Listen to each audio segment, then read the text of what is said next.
We're back. We're back. We're talking about the Region 3 6A standings.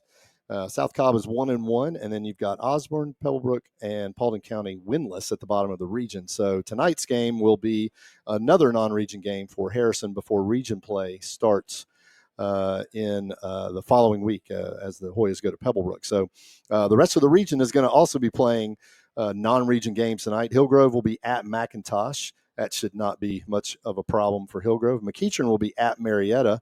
We'll find out exactly how good McEachern is playing over at Marietta, and we may find out exactly whether or not Marietta's any good this year. Campbell will be at Etowah. That'll be their first test on the road this year. And Pebblebrook will be at Lithia Springs.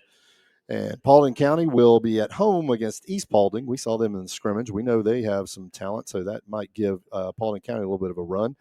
Osborne has the week off.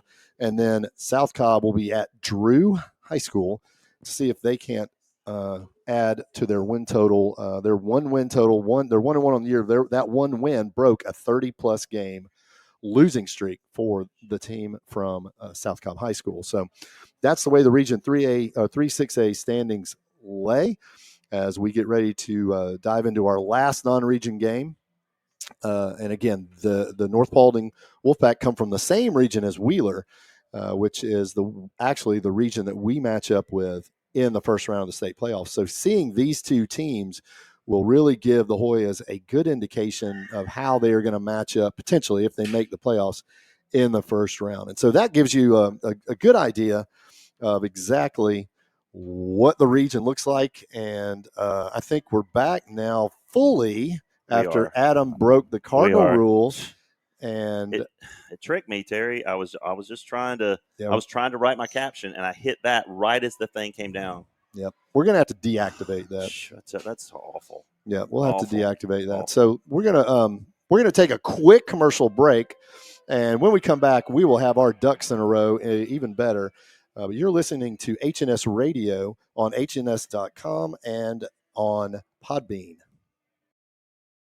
Smith Appliance is your hometown GE Showcase and Speed Queen Platinum dealer. We're a family-owned and operated tradition since 1968. From new in the box to scratch and dent deals, we've got the perfect appliance at the perfect price, with the exceptional customer service you deserve before and after the sale. We've got the largest in-stock selection of Speed Queen laundry anywhere, ready for pickup or delivery today.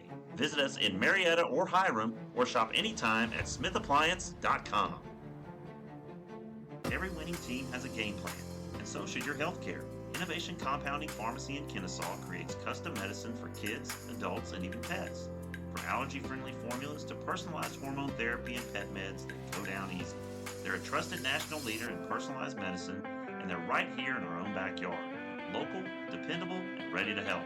Follow at Innovation Compounding tonight on Instagram to enter their $100 Family Night gift card giveaway.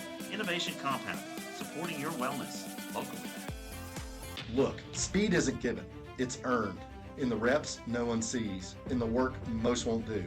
At Blazing Speed, we train athletes who want more. More quickness, more explosiveness, more separation. DM at Blazing Speed Kills to book your free speed assessment. Blazing Speed, lightning between the lines. Are you dreaming of a new house but don't know where to start? J.L. Brooks Construction is a local family-owned and operated hard-working construction company serving Metro Atlanta for the past 32 years. We do everything from small remodeling, new construction, to light commercial construction jobs. J.L. Brooks can make your dream home a reality. We look forward to doing business with you and your family. Visit jlbrooksconstructionincorporated.com for more information and like us on Facebook. Ugh, I really need a new car. Well, did you know that Carl Black Chevrolet Buick and GMC of Kennesaw has over 28 acres of inventory? Really? That means there must be a car fit for me. Of course. Just visit www.carlblackkennesaw.com to see their latest specials and to find your dream car today. Looking for home appliances at an affordable price? Smith Appliance is the way to go. They've been serving the Atlanta area for over 55 years with at-home delivery, trusted brands, and exceptional customer service. Smith Appliance has your back. Visit their Hiram or Marietta locations or visit their website at smithappliance.com for more information. Smith Appliance, committed to working for you. Are you looking for a real estate agent with the experience, the tools, and the know-how? Located in Kennesaw, Don Brooks and other RE/MAX associates ensure you find just what you're looking for. They've been serving the metro Atlanta area for over 32 years, and a large sum of their profits go to help the Children's Miracle Network hospitals across the U.S. and Canada. For more information, you can visit www.remax.com or visit them via Facebook or Twitter. Hoya fans, is your hair looking more like a fumble than a touchdown? Since 2020, Salon Posta has brought luxury, style, and confidence to every client who walks through our doors. Whether it's prom, a fresh cut, flawless color, extensions, or a complete hair transformation, our expert stylists deliver the high-end look you've been dreaming of. Located just outside the Marietta Square, Salon Posta is where elegance meets excellence, because you deserve more than just a haircut. You deserve an experience.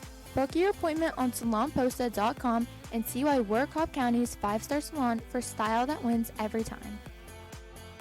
Are you suffering from an injury, pain, or other health problem? A&W Chiropractic can give you relief and stability and address the underlying cause. Join us in embracing the 100-year lifestyle principles of optimal health, longevity, and wellness. Go to www.adjustmyfamily.com or call 678-285-1100 for an appointment. A&W Chiropractic, where your health is our priority.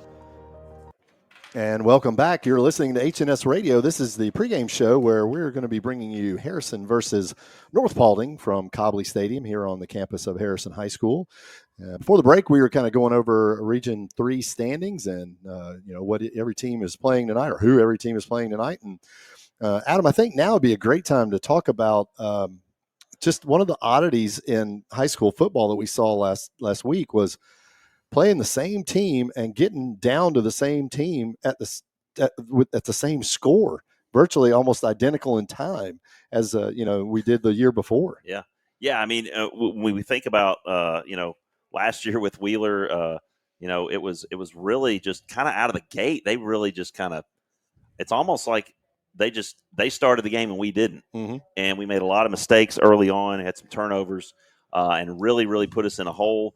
We didn't really have the turnovers last week, but just had a couple of defensive lapses early on, and they capitalized. They had an 80-yard touchdown, a 76-yard touchdown, and boom, we're down 14-0 6 minutes into the game. And, this team, to its credit, had to adjust and had to really kind of check themselves, and they absolutely did. They came back and outscored Wheeler 49-7 the rest of the way. Of course, Aiden Watson, Blaze Fit Performance Player of the Game. We'll be awarding another Blaze Fit Performance Player of the Game at the end of the fourth quarter here. But Aiden Watson, 2 touchdowns rushing, 2 touchdowns through the air. And again, just a remarkable performance by him. Yeah, and it's great to see the young guy, just a sophomore, and the young guy really kind of learning on the job. This is on-the-job training for him. And he's got some really good seniors around him. That are really helping him, quickly learn the ropes of 6A football in high school in Georgia. And so, seeing him bring the Hoyas back, and I love the way the Hoyas reacted to the adversity. And there was never any panic. There was never any fighting. There was never anybody losing control of their emotions. They just, to borrow the PJ Fleck, they just kept chopping wood. Yeah, they never gave up, and you could tell that they really weren't phased. And I think I give a lot of credit to that, to the senior leadership on this team and the coaching staff, figuring out what was going on, what was wrong, and fixing it. And the defense had some big stops there. And the offense, again, behind the legs of Aiden Watson, a lot of times picked up some key third downs to keep drives going. But that Hoya offense just proved it can be explosive as well as sustained drives. Not a whole lot of penalties to speak of. And in reality, the first 2 weeks has been pretty penalty-free for the Hoyas as far as like really damaging penalties. Yeah, well, and that's how you win games. I mean, you look at the way Nick Saban built those teams over at Alabama. He built it through putting together the best recruiting classes, and then he coached them up, and he had the best coaching staff, and they had all the best philosophies in place. And one of them was, you've got to play mistake-free football. You can't continually hurt yourself with stupid penalties. And his teams were always very disciplined. And the Hoyas so far this season have actually taken on that Saban-esque piece of the game, if you will, where they're just not shooting themselves in the foot with any mistakes. And so that is really good to see. And the other thing, you're talking about the offense that we saw last week. Again, who are you going to stop? If you're going to focus your best defender on one guy, well, there's 2 or 3 other guys that can still hurt you pretty badly. And the Hoyas have shown that. And so it's been nice to see that kind of develop so far in the first 2 games. But now you got a different animal standing down there in the end zone right now, Adam. And this North Paulding team is going to be different than Kennesaw Mountain and Wheeler for sure. Yeah, and I think we're going to see that. We were just watching them warm up a moment ago, and just on initial impression, big offensive line. Looked like they've got some good athletes that are going to be playing in the secondary. They're going to challenge our wide receiver room that we've got, which I believe is truly 5 deep with guys that we can rotate in and out. Donovan Martin being the senior member of that. But the rest of the guys that are going to be contributing tonight are underclassmen. DJ Huggins, just a junior, and, of course, Whitnauer, Parker, and Crashour. Of course, Traster, the other senior, so 2 seniors, and the other guys are – you got 3 sophomores that are really talented and kind of interchangeable. Yeah, and again, the one thing that we haven't talked a lot about so far this season is the ability for the Hoyas to run the ball, because they've thrown the ball a little bit more than they've ran it. And you've got talent in that running back room as well. TC Washington is one of the best running backs in Cobb County.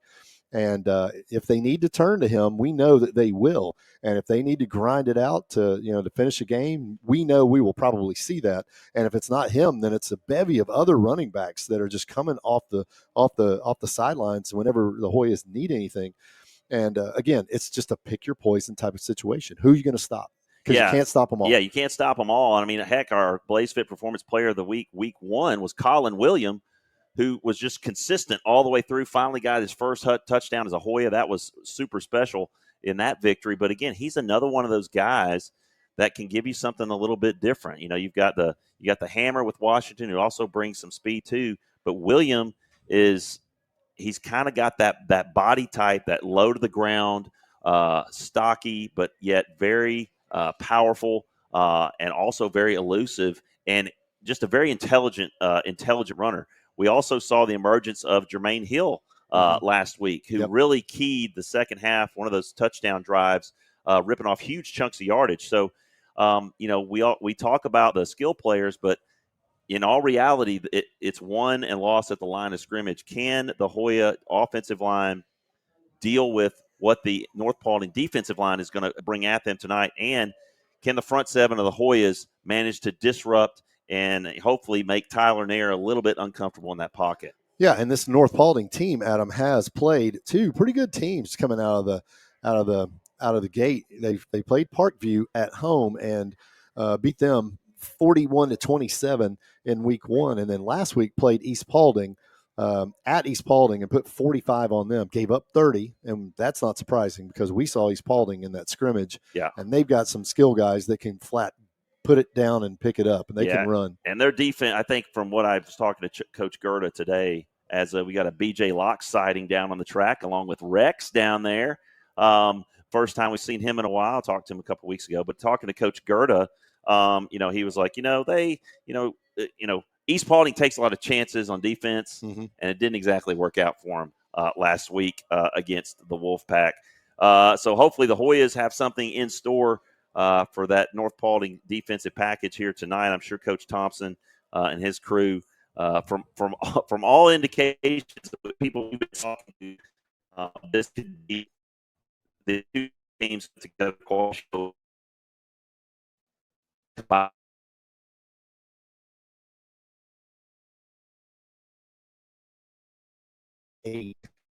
4, excuse me. You could easily 100-point line game here tonight, or just look and play that game completely prove it wrong. But back to that East Paulding, you made a point that I think is it's worth noting. Oh, God, we already got the national anthem. I didn't even see those guys coming out. Let you enjoy that.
All right, that's the Harrison Marching Band with the national anthem. Good to hear them back doing that as they usually do. A great job with the national anthem. But the point I was trying to make, Adam, is you talked about East Paulding as a defense that likes to gamble a lot.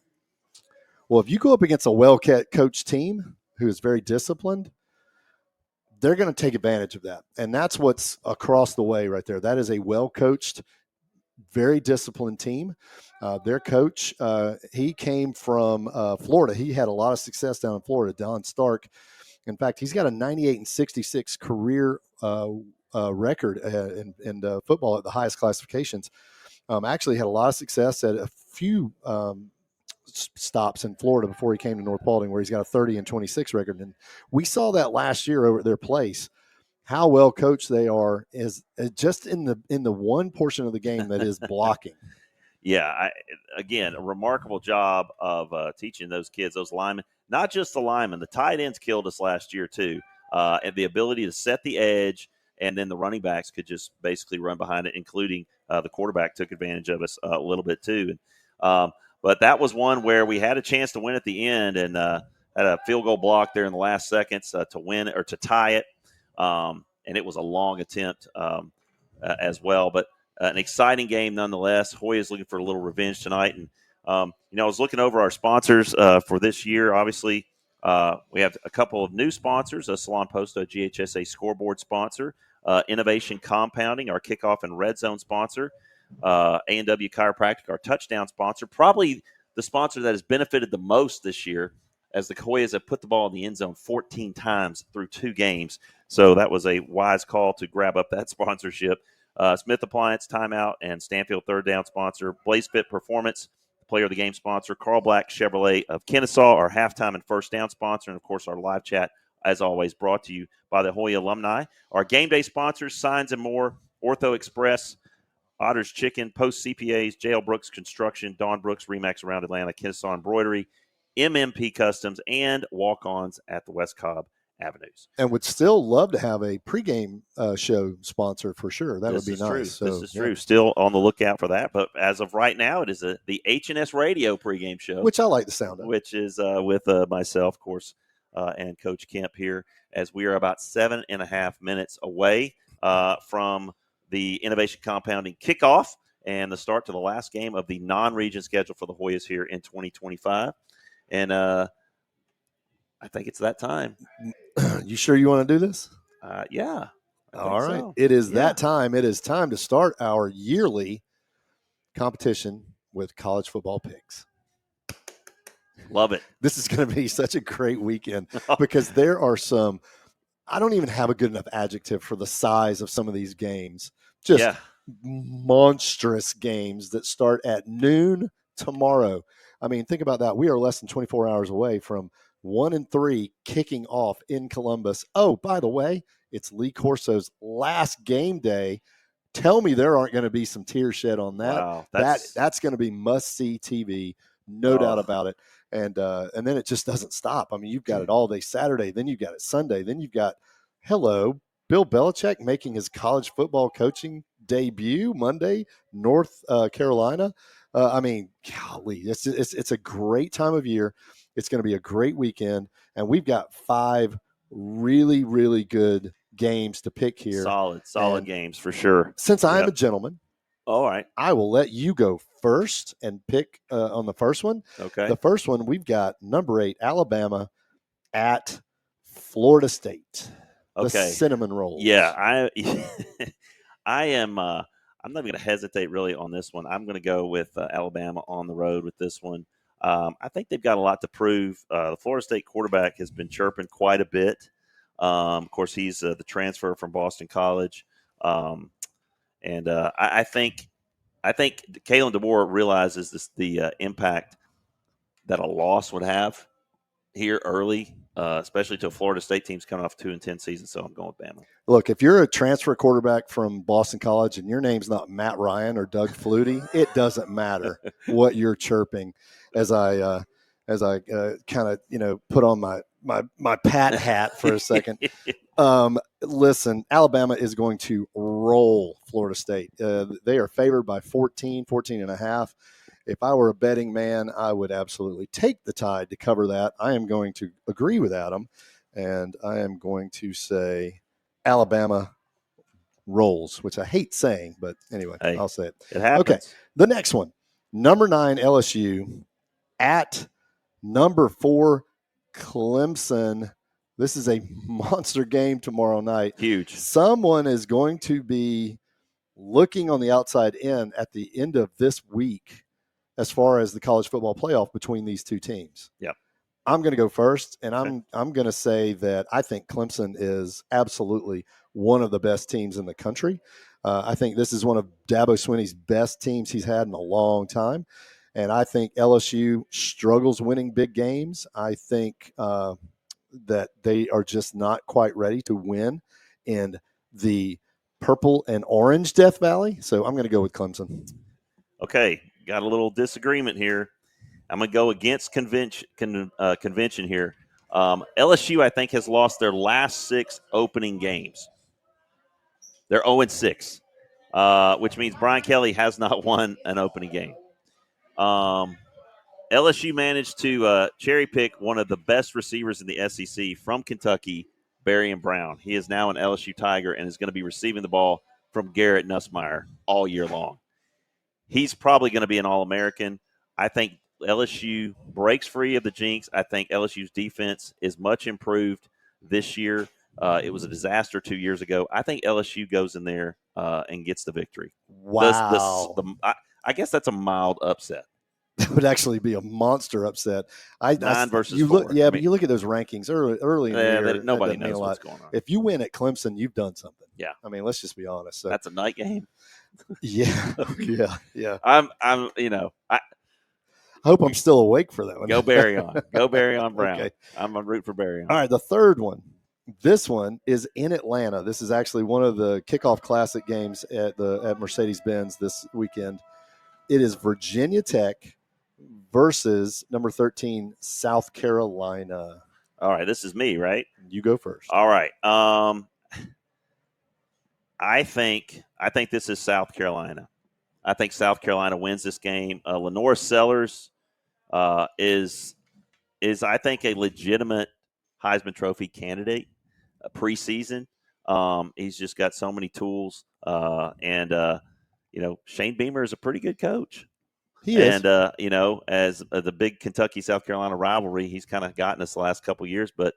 He is a very good coach, comes from a great lineage and kind of playing his dad's former, team that he coached for 28 years at Virginia Tech. I was about to say, there was a pretty good Beamer over on the Hokie sidelines. Brought them to a lot of prominence. So I'm going to go with South Carolina. I'm going to agree with you. I think it's going to be close. I think Virginia Tech may actually be leading this game late. And I agree with you. I think Lenore Sellers might actually win this for USC late, South Carolina. So we agree on that one. Okay. Gets us to the next one. This is the Yawn Bowl, in my opinion. I knew you just put this down because it was top 10 matchup. Yeah. You could care number 6, Notre Dame at number 10, Miami. So are we calling this Catholics versus Convicts 3 or? No? I mean, you can. I mean, I don't know. I'm going first on this one. All right.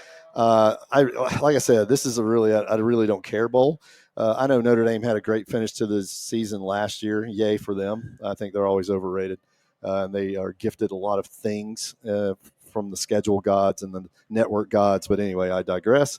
I think Carson Beck, if he doesn't show the colors he showed at Georgia where his entire team hated him, he might be okay at Miami. But we're just going to have to see if he's really what he thinks he is. But at the end of the day, that heat in Miami, Notre Dame's not used to that. I think Miami's actually going to beat them by a late field goal. Okay. All right. I'm going to agree with you on that one. I'm going to go Miami as well. Playing in what I would always just call the New Orange Bowl, I guess. Yep. So yeah, we'll go with that. Okay. All right. And then that gets us to our last one. That's me. That is number 1 Texas at number 3 Ohio State in Columbus. Everything on the line. One of these two teams could actually be having to work their tails off to get in the college football playoff.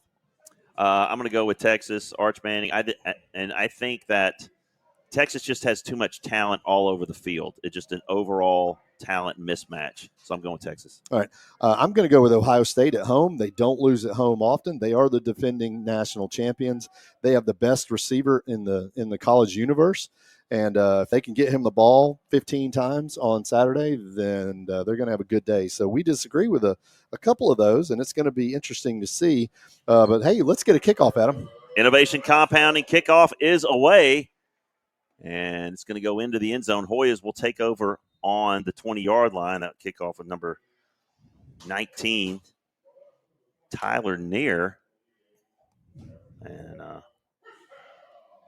that's interesting. I've got Tyler Neer, number 19, as the quarterback. So thanks, John Morgan, for the roster. Yeah, we went kind of back and forth on emails Former today. Hoya, right? Former Hoya, yeah. Yeah, my first 2 years were his last 2. So Hoya's going to come out. They got the navy tops with green numbers and white pants, white helmets with the green classic H on there. Starting out with Washington in the backfield tonight. North Paulding starting out that defense in a 4-3. Watson, 3-step drop, looking for his man. He's got Martin inbounds, steps out of bounds. Picked up about 9 up to the 29-yard line. So a nice quick completion. Get the hands on the football early. They race quickly to the line. Receivers are Perkins, Huggins, Crashour, and Martin. Washington to the right now. They're going to give it to Martin again. He's got the first down across the 35 and driven out of bounds at the 39. So Martin, with 2 quick catches here, picks up another 10 yards, and that's good enough. For a Carl Black Chevrolet first down, the Hoyas picked up a major blitz from that right side, and that was what allowed them to pick up that first down. Great job by somebody on that right side. I couldn't see who it was to pick up the block. Hoya's going to go with 5 wides now, empty backfield. Watson in the shotgun. Got the snap. He's looking left. He's got Huggins. Huggins gets away from one man. He's got the first down across midfield, going to be marked down at the 48-yard line. So 3 quick completions for Aiden Watson. Now, he looks sharp early. Yeah, another Carl Black Chevrolet first down. North Paulding a little rattled right now. Not really sure what they're doing defensively. They seem to be a little bit out of sync in their formations. They've been in man. They're in man right now, and so they got a safety over the top. I'm curious to see if they will stay in that. Hoyas go with trips to the near side this time. Perkins is on the far side. Sykin in motion now. Washington back there in the backfield. They're going to sling it out to the outside to Sykin. He makes the catch. He's taken out at the 34-yard line. Pick up a 4 down to the 46 of the Wolfpack. Sykin went in motion right there, Adam, and the Wolfpack did not rotate anybody over there to pick him up. He was open at the snap, and so great job of execution by the Hoyas right there. Perkins still going to be isolated on that far left side. They're going to stack the receivers to the near side. That's a dangerous duo, Martin and Huggins. Watson changes the play at the line of scrimmage. Washington gets his first carry of the night, cuts it back. He's got the first down and more across the 40, diving down to the 35-yard line, picking up 10 and another. Carl Black Chevrolet first down, and number 27 for North Paulding found out, I don't really want to try to tackle TC Washington up high. Once he gets ahead of steam, he is tough, one tough hombre to bring down, that's for sure. Hoyas driving, got it at the North Paulding 35-yard line. Sykin in there in that sniffer position on the far left side. Huggins now flips. He's in the slot to the near side. Washington, the single setback. High snap, taken control by Watson. Going downfield. Can he get Donovan Martin? Just overthrows him in the end zone. Incomplete. So first incompletion of the night for Watson, and Martin was double covered. That was probably a smart throw. Yeah, he was still open, though, and Watson had to hurry that throw a little bit. I think that's why it was long, because the North Paulding Wolfpack brought everybody on that blitz. There was nobody in the flats, nobody in the second line. So they forced that incompletion. And Watson looks to the sideline. Looks like they may change this play on 2nd and 10. 2nd and 10 from the 35-yard line. Opening drive of the game, no score. Watson in the shotgun. Going to give it to Washington. He's got about 5 yards down to the 30-yard line. They're going to mark him just shy, give him a gain of 4. It's going to bring up the first third down of the night, 3rd down and 6. Little personnel change. Crashour in. Kanate in. Now Perkins is on the near side, that 5-wide formation.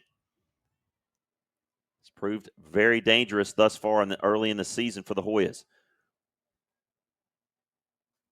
Watson in the shotgun again, 10:22 to go, opening drive.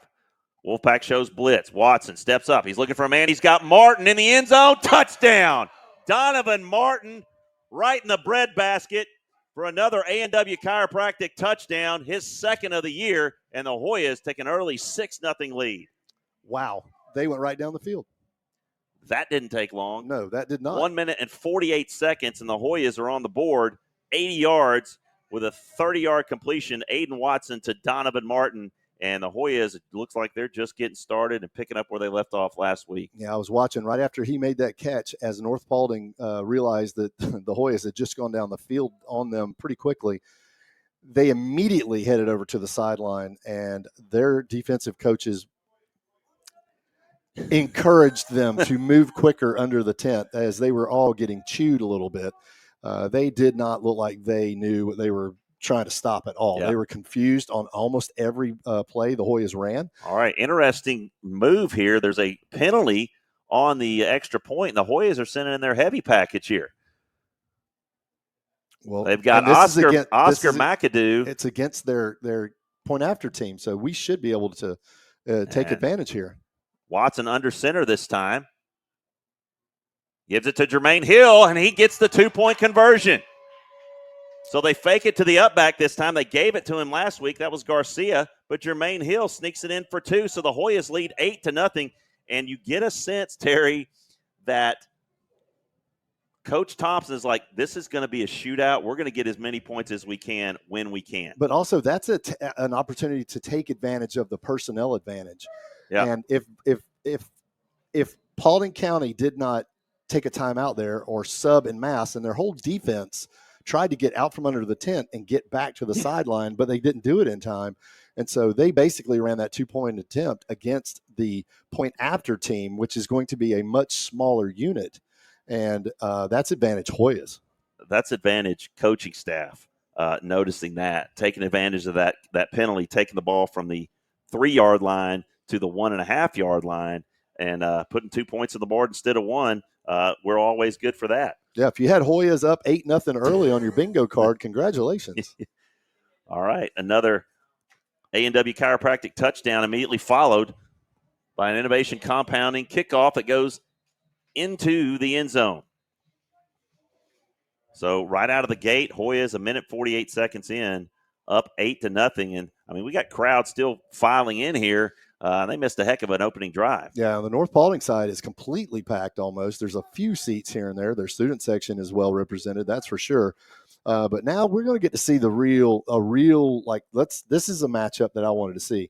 Can our defense stop that offense that's averaging 43 points a game? Yeah, you got Kowser, Ratliff, Aldridge, L.J. Smith, and the other corner out there is Dejanay. They're the guys that are going to get tested tonight. Big man in motion is 0 for the Wolfpack. Nair in the shotgun. They've got all kinds of movement, and they're going to blow this play dead. That's going to be on North Paulding. So an inauspicious start for the Wolfpack as they're going to go back 5. Yeah, we've got one of the local stations helicopters up above getting some footage, and hope they got that touchdown for part of their. I don't know if that's Fox 5 or who that is up there, but yeah, that 5-yard penalty is going to back up the Wolfpack and give the advantage to the Hoya defense, Adam. So Nair in the shotgun now. Again, big tight ends on that end. They're going to fake it, then swing it out to the wide out. He manages to elude one Hoya. He's going to pick up about 12 yards across the 25. They're going to say 13 up to the 28. And that was way too easy out there in the flat. Yeah, great block out there on that right side by a shifting wideout for North Paulding, which is what allowed them to get almost all that yardage back. And we saw it last year. We talked about it in the pregame show. This team is textbook when it comes to blocking. Umundi again is going to be in motion. Nair is in the shotgun. Single tailback, low snap. They're going to sling it to him. It's incomplete to number 8 out there, James Skelly, the running back, senior. Yeah, you generally want to get the football a little above the shins for optimal catching radius. But it was actually probably better for the Wolfpack that he actually dropped that ball because he would have lost about 4 yards. As it stands, it's 3rd down and 1. So the first big Smith Appliance Stanfield Strong 3rd down, trying to get a Stanfield Strong 3 and out here. Near sends a man in motion across the formation. It's Carr. As Skelly is the tailback. They're going to give it to him. He's going to cut inside. I don't know if he got it. Yep, he did get it. He got to the 31. A final move is going to give him the first down falling forward. So Skelly picks up the first down for the Wolfpack. 8:42 to go. If you're just joining us, Hoyas went right down the field 80 yards. Aiden Watson to Donovan Martin for a 30-yard touchdown. And a 2-point conversion by Jermaine Hill. And that's where we stand right now as the Wolfpack has the ball at its first possession of the game. Hoyas in that traditional 4-3.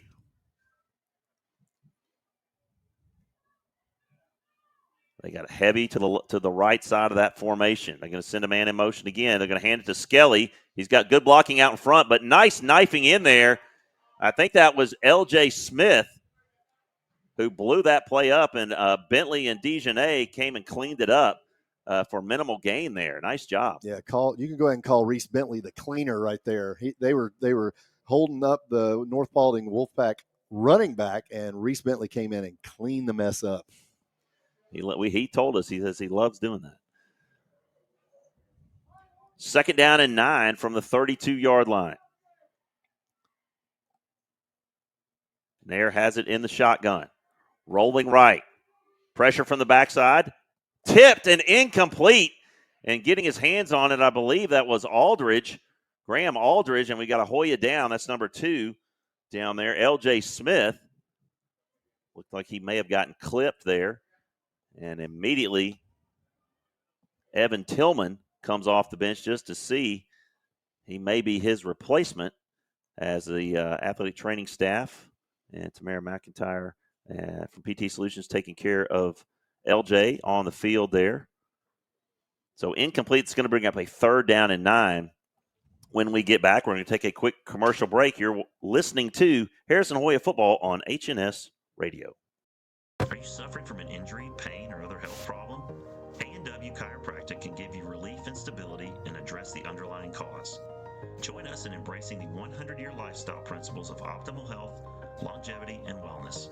Go to www.adjustmyfamily.com or call 678-285-1100 for an appointment. A&W Chiropractic. Smith Appliance is your hometown GE Showcase and Speed Queen Platinum dealer. We're a family-owned and operated tradition since 1968. From new in the box to scratch and dent deals, we've got the perfect appliance at the perfect price, with the exceptional customer service you deserve before and after the sale. We've got the largest in-stock selection of Speed Queen laundry anywhere, ready for pickup or delivery today. Visit us in Marietta or Hiram, or shop anytime at smithappliance.com. Every winning team has a game plan, and so should your healthcare. Innovation Compounding Pharmacy in Kennesaw creates custom medicine for kids, adults, and even pets. From allergy-friendly formulas to personalized hormone therapy and pet meds that go down easy. They're a trusted national leader in personalized medicine. Back, ladies and gentlemen, and he is being helped off and is not able to put any weight on that right leg. We'll try and get a report for you momentarily. Near in the shotgun on 3rd down and 9. New running back, low snap, good pocket, complete across midfield. And staying on his feet is number 23 for more yardage, and he's going down the sideline, and he might score. And he does. So a missed tackle in the secondary and a 69-yard touchdown is the result. So, again, you lose a defensive back, and they go right in the middle of that field because they know they can get it. Yep, and that was exactly where he was. And the other thing is the Hoyas, unfortunately, tried to lower the boom on that instead of wrapping up, tried to shoulder tackle. And the clock is still running. That's interesting. Not sure why. That's not our job. Let them. They'll handle it. Don't make me go over there. This is our job. We got to take care of this. Yeah, we got to take care of this. At the end of the day, you're still the one know. that stopped the broadcast. I know. 5 minutes in. Oh, jeez. 3 minutes, 40 seconds, but that was okay. So the Hoyas lesson learned right there. You can't just try to big tackle someone. You can't hero them to the ground. You're going to have to wrap up and textbook them to the ground. There's a reason why they're averaging 43 points a game, and you cannot give up big plays like that. So the point after attempt was good, and that gives us the score of 8-7 Hoyas, and kind of like what we thought, early fireworks, and it's probably not the last, Adam.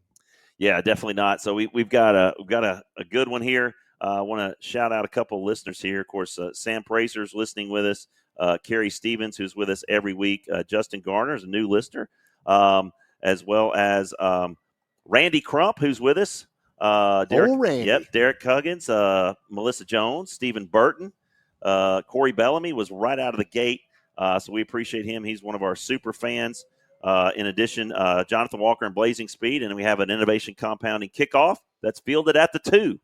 Hoy is returning it. Got a little bit of space, trying to get to the outside.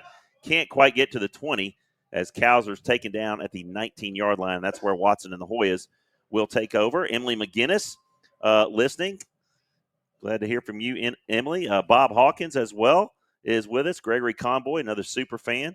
Xavier Hill listening from South Carolina. Yes, sir. As he gets ready for his debut. Todd Largent and, of course, Mr. Martin listening from Alabama. Todd Largent with the greatest chat room name of all time. Yes, Thank you very much. yes. That was awesome. And don't think we don't appreciate it.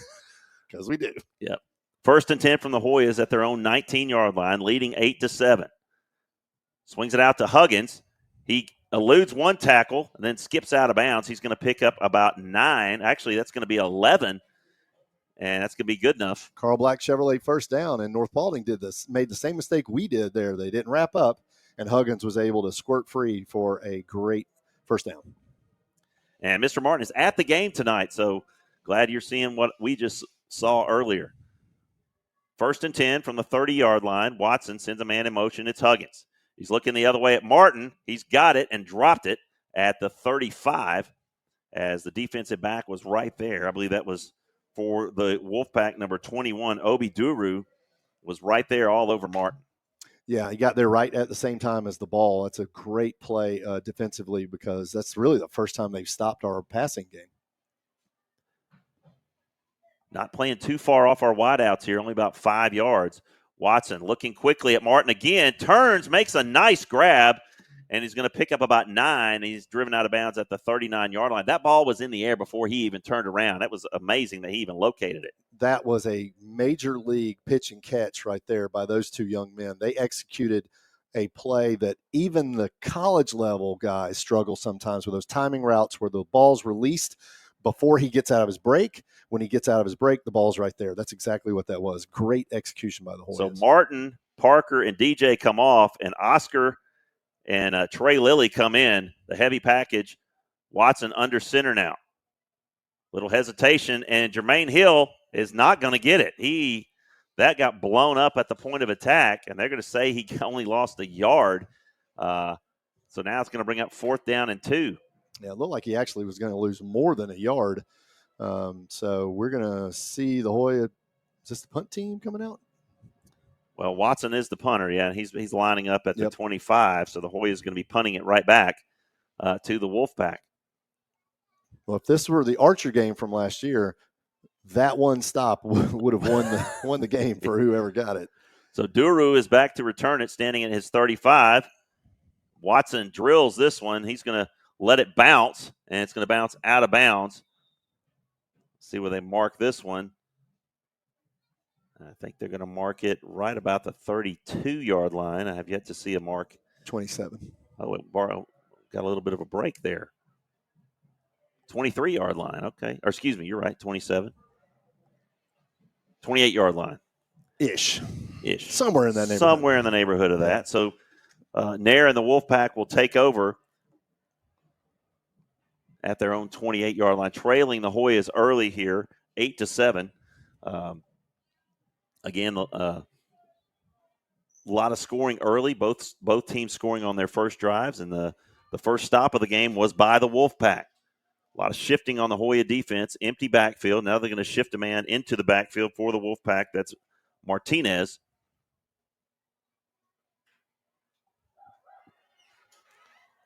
They're going to give it to him around the right side, and he's going to pick up about 7 or 8. We've got a late flag, and it's going to be a hold, apparently, on the Wolfpack. Yeah, Reese Bentley was getting held right there. He basically got tackled, and that you can't do that. That is frowned upon generally. That is going to be holding on North Paulding. And from the spot where he threw the flag, it's going to make it second and about 11 or 12. So they're going to mark this one off. Again, update, 4:41 to go, opening quarter. Both teams scoring on their opening drive, but the Hoyas, after a penalty on the extra point attempt, decide to go for 2 and get it. So they lead 8-7. And that's where we stand right here as North Paulding is after it's going to have that gain negated. And it's going to be first down and 12 now. Line of scrimmage at the 26-yard line. Clock now rolls, 4:35.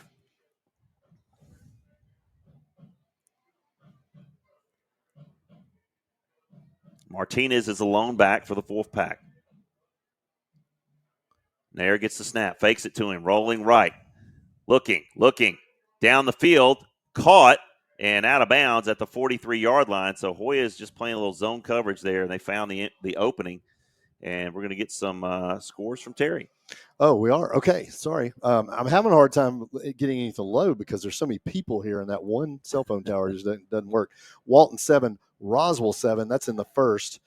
Etowah 7, Campbell 6, that's in the first. Lassiter 13, Northview nothing, that's in the first. Marietta 3, McEachern 2, that's in the first. Guess McEachern has hit a 2-run home run there. And Cherokee 7, Pope 3 in the first. All right. First down for the Wolfpack. Low snap. Nair gets a hold of it. Rolls to his left. Slings it out to the side. Completes it.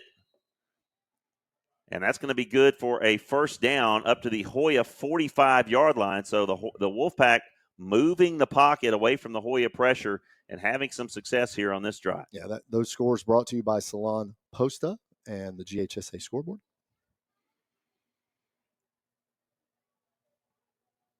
So Wolfpack putting a little drive together here as they are in Hoya territory. 4:02 to go, opening quarter. Hoya's lead 8-7. The Muru in motion now. Martinez the lone back. Low snap again. They're going to fake it to him. Looking down the field. Now he's going to have to run, and he gets away. He had the sack in the backfield, and he's going to pick up about 6 yards. And I think that was Lilly. It was either Lilly or Price that had him in the backfield, and he just spun out of it. And that's going to make it second down and 4. Yeah, that's just an athletic play by the quarterback there because we were actually wrapping up, but he spun out of our tackle before we could fully wrap up around his legs. And just a nice play by the quarterback. Nice pickup of, about 6 yards? Yeah, 6 yards inside the 40, line of scrimmage, the 39-yard line. Clock stop, 3:53 to go, opening quarter. Going to send a man in motion now. Simpson, and he's going to hand it to Martinez. He's going to have the first down, I believe. Had the line to gain was the 35. And they are going to give him the first down. It was right at the sticks. So very methodical, sort of like death by 1,000 cuts drive here by the Wolfpack. Well, I can also tell you it's starting to get a little chippy. There is a lot of extra contact and hard blocking going on right now, Adam. First and 10 for the Wolfpack. Martinez, single setback. Nair in the shotgun. Gets the snap. Looking to his right. He's going to bring it down. Now he's going to have to run. We've got another flag. He's going to be taken down for the sack in the backfield. And that was our player of the week from last week, Ulrich Johnson, having none of that back at the 40-yard line. My favorite signal from Terry is the offensive hold. Unless it's ours. Yeah, unless it's ours, exactly. Yeah, that was pretty egregious. That's an easy call, and that's going to back them way up. This should be about 2nd and 21 now. Excuse me, 1st and 21. Yeah, that may put them inside.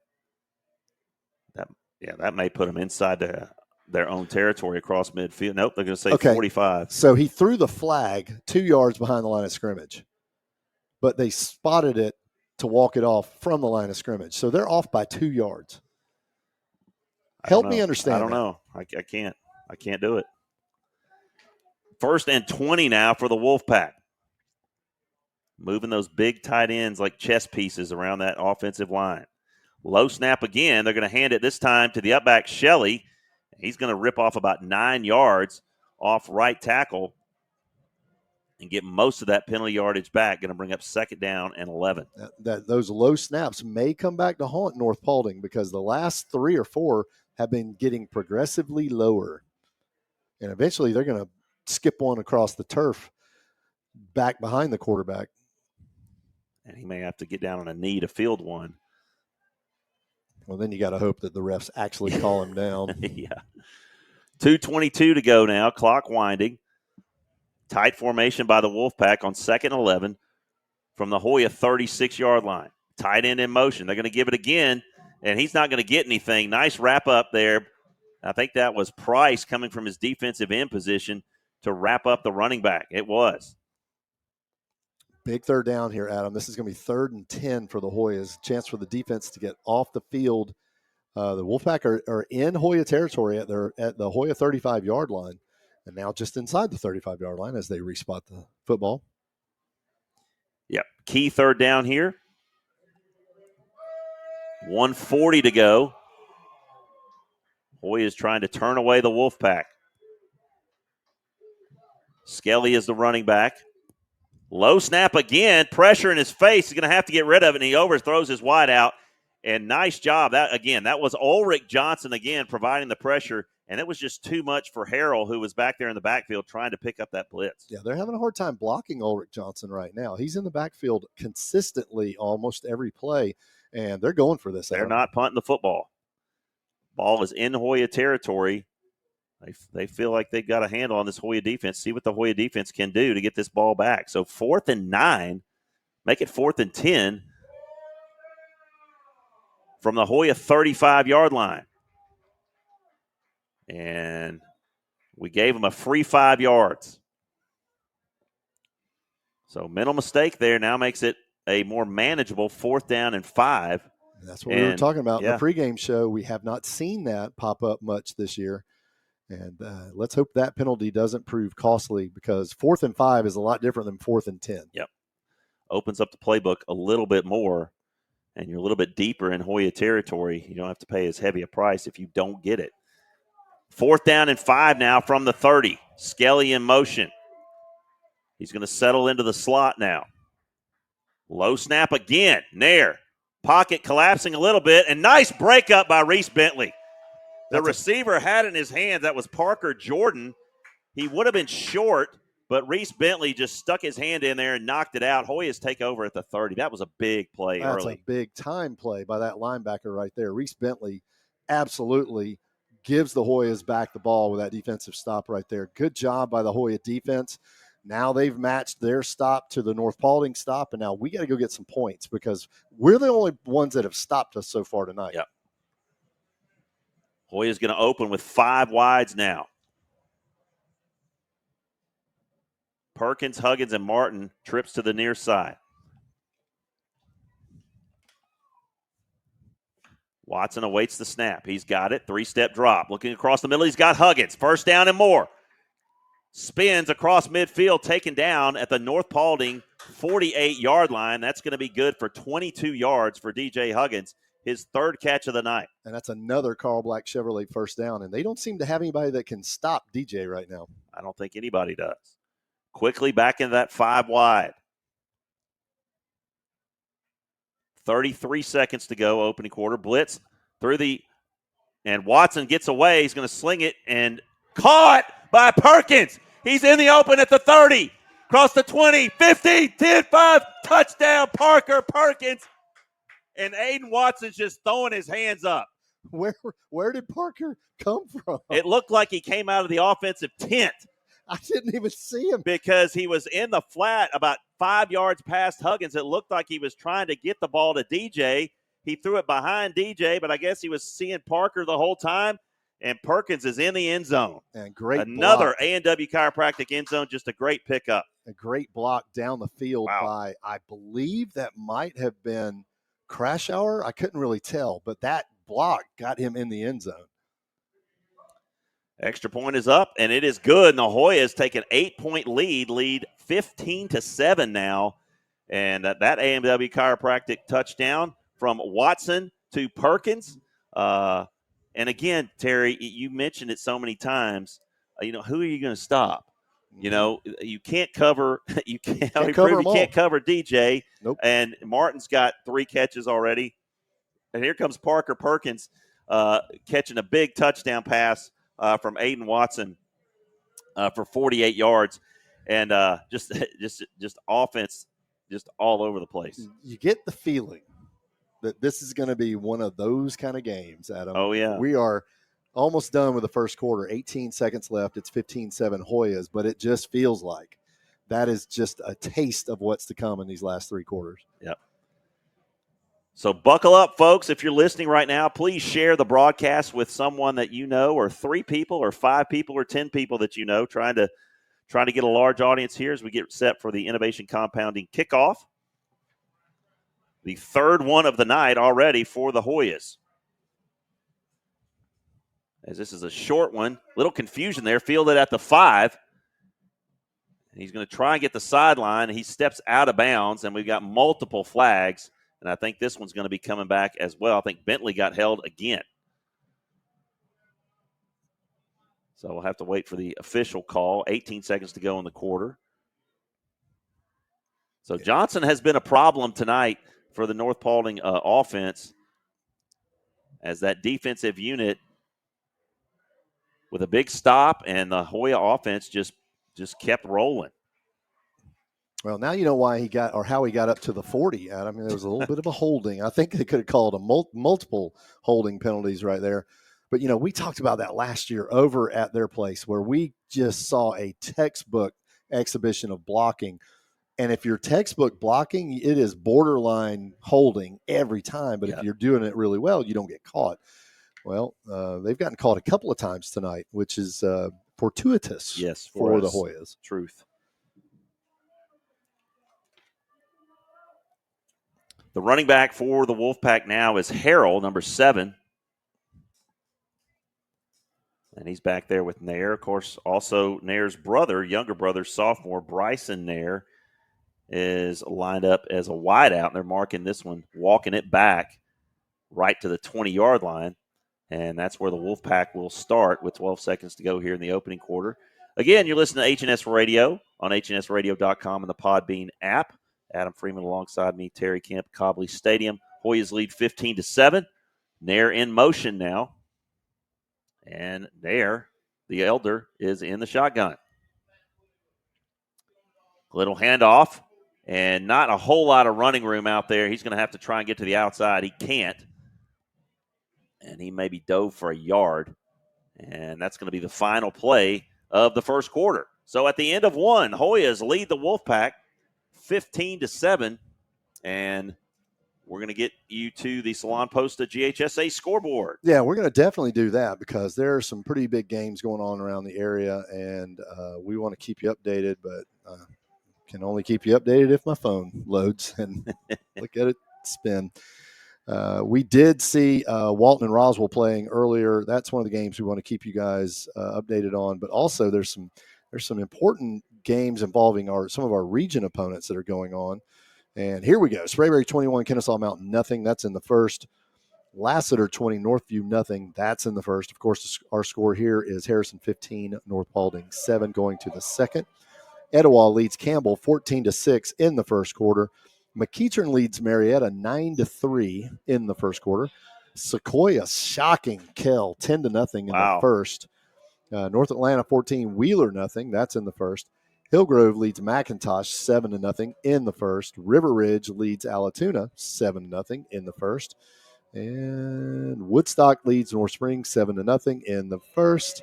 And that is everything we have right now. We will continue to keep you up to date with the Salon Posta GHSA scoreboard. All right, they're going to the Neil Diamond early tonight. I don't know if that's Glad I was talking. foreboding here. Hate this song. That is an early get here. This song stinks. Yeah, bad news for Terry. Just does not like this song. Second down and 9 for Nair and the Wolfpack. Again, constant motion and shifting of players there on that front. They're going to hand it off this time. And bouncing it to the outside, now cutting it back inside and just running over folks. And he did a lot of work to pick up about 6 yards. That was Harrell in the backfield. Well, it should have been a loss of yardage. Yep. The Hoyas just couldn't quite contain. He's quick and a little quick on his feet back there. And this Hoyas just couldn't contain him for the loss. It's going to bring up 3rd down and 3 from their own 27-yard line. Got to get the 30 to get the first down.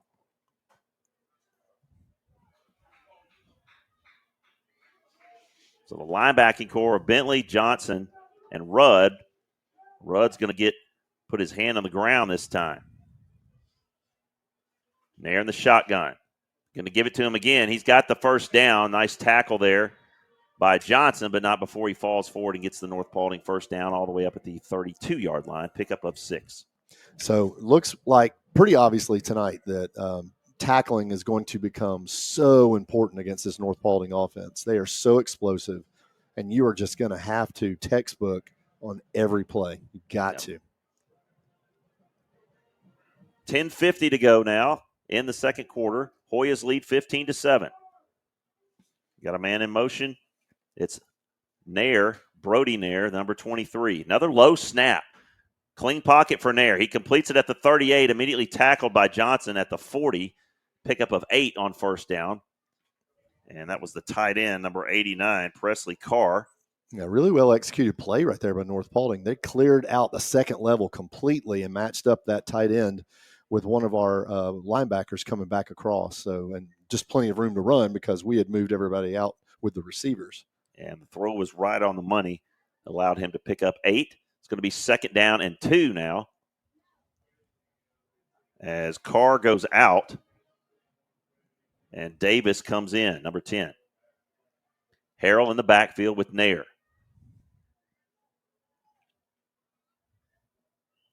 Davis in motion across the formation now. Pocket is clean. He's going to swing it out to the running back, and boy, he would have gotten popped had he caught that one. Reese Bentley was right there.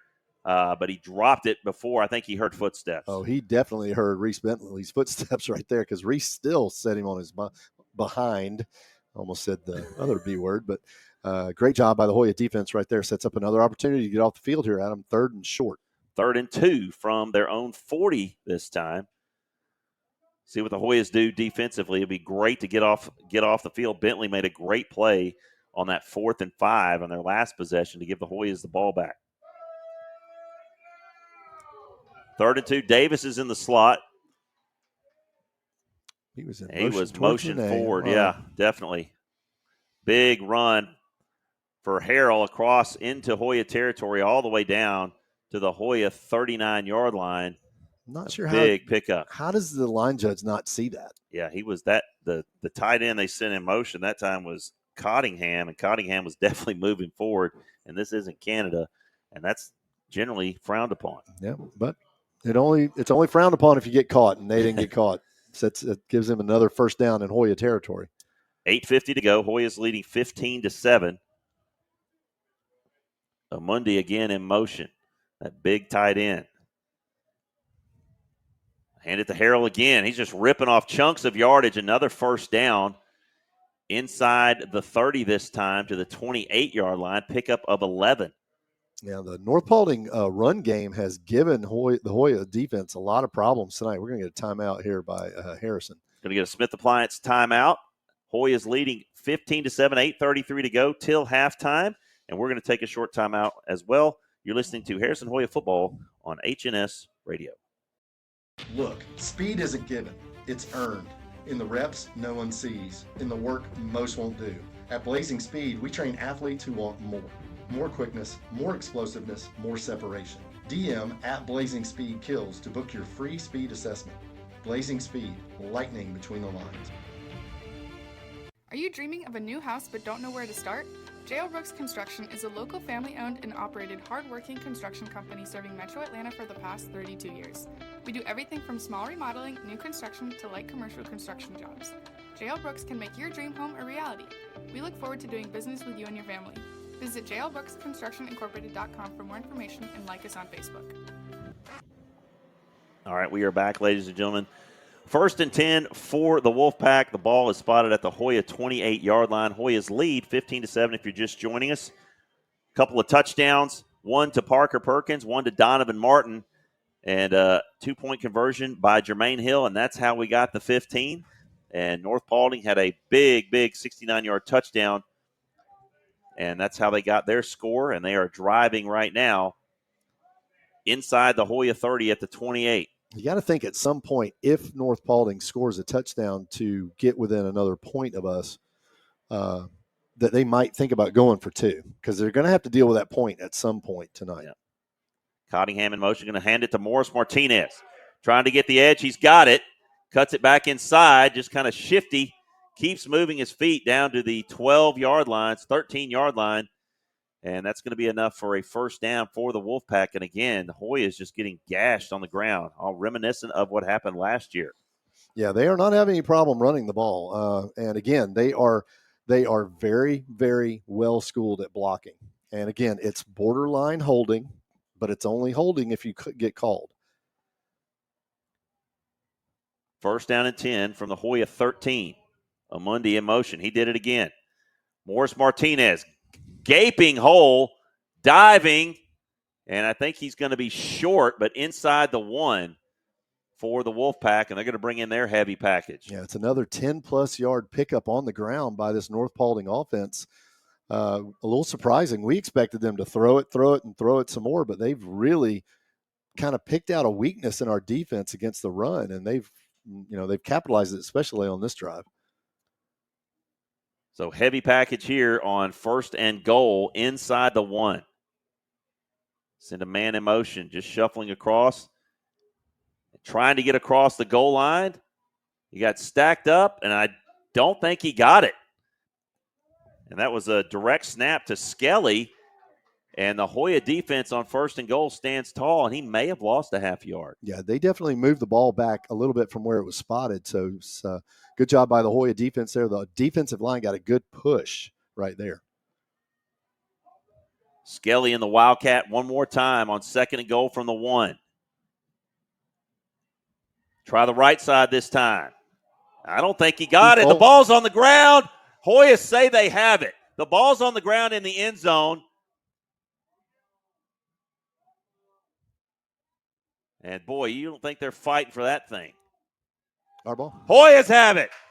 The Hoyas have forced the first turnover, and, boy, that is demoralizing if you're the Wolfpack, because you were scoring a touchdown to get within possibly one or tie the score. Now the Hoyas have it, and because it was recovered in the end zone, the Hoyas get it all the way out at the 20 with 6:55 to go till halftime, leading 15-7. And how many times have we seen it where you're trying to make extra yardage, and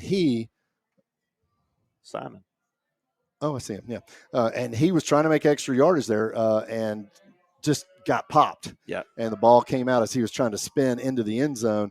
And great job by the Hoya defense right there. Handle that adversity. Now the Hoya offense comes out again. They're going to go with 4 wides now.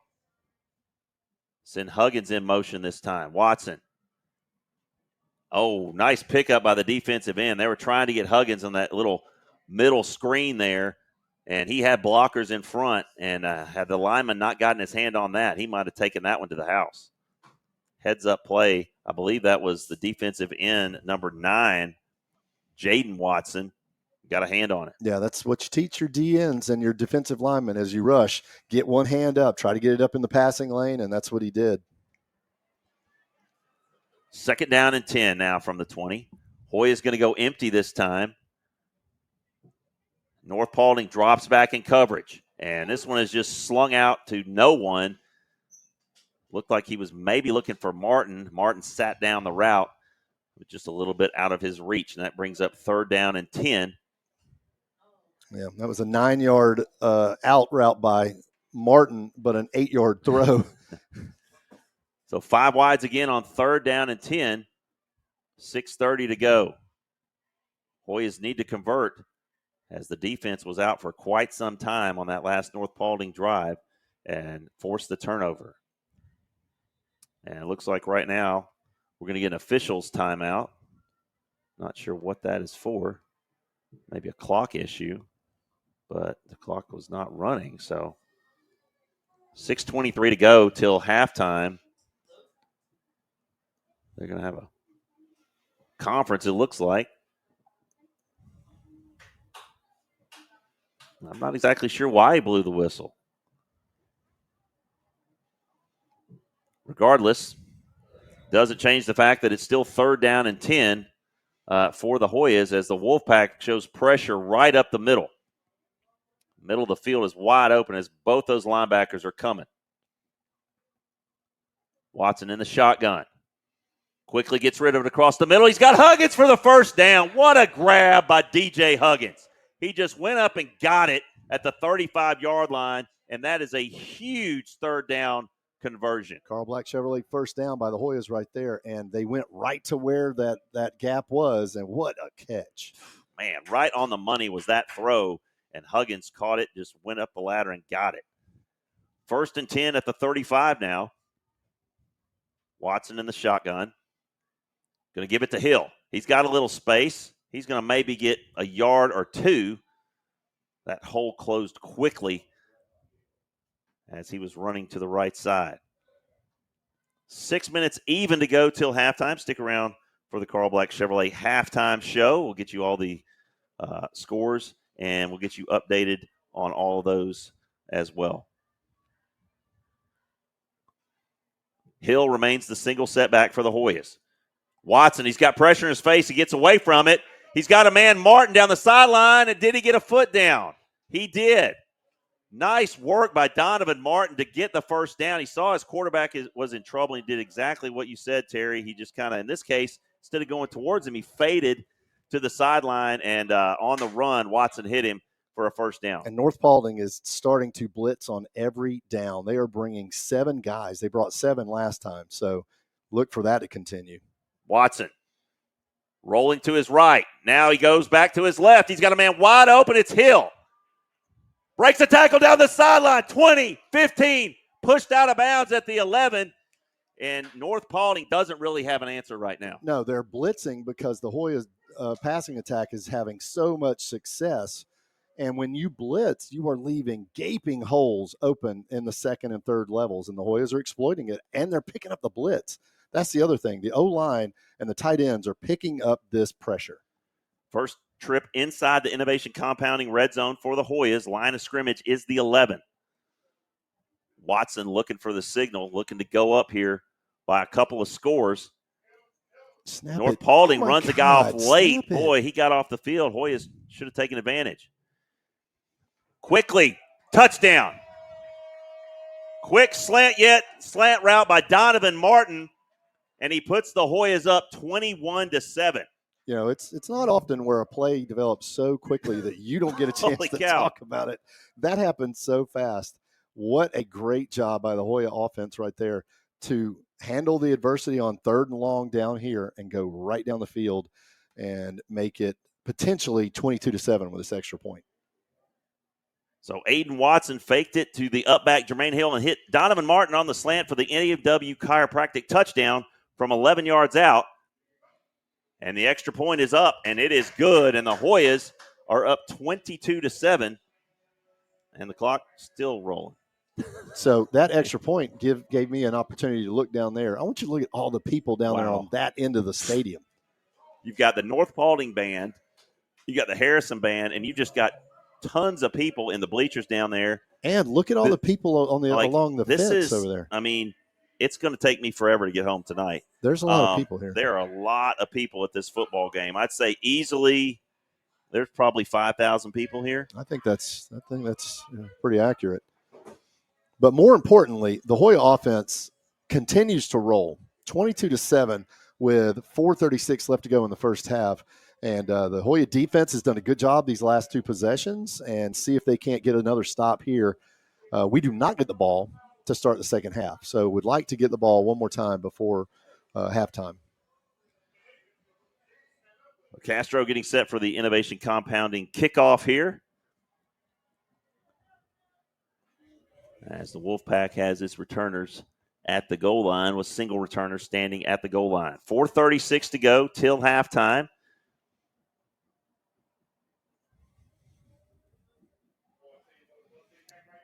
We got like commercial timeout here. That's what it looks like. Standing there, waiting for the whistle. I don't know what. There it Okay, goes. finally we get the whistle for the Innovation Compounding kickoff, and this one's going to be fielded at the 6-yard line. And trying to get across the 20 and up to the 30-yard line is the returner. That's Nair, Brody Nair, number 23, tackled by Reese Bentley. I'd prefer they start at the 20. Would like to see us get the ball into the end zone on those kickoffs, but I know you can't do it every time. But giving this offense an extra 10 yards, it's not appetizing to me. Yeah, you're a data guy. You're a numbers guy. You know, when you're making a team drive 80 yards, it's significant, especially the high school level, significantly more difficult. So Morris Martinez is a single setback for the Wolfpack. And the wideouts are Walkabout and Simpson. As they get the ball spotted now we're ready for play. 1st and 10 from their own 31-yard line.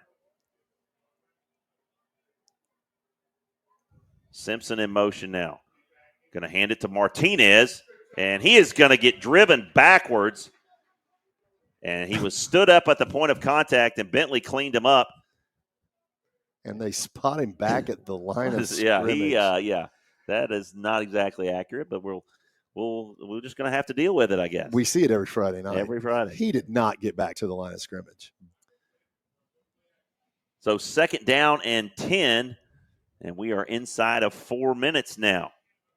Again, if you're just joining us, Hoyas lead 22-7.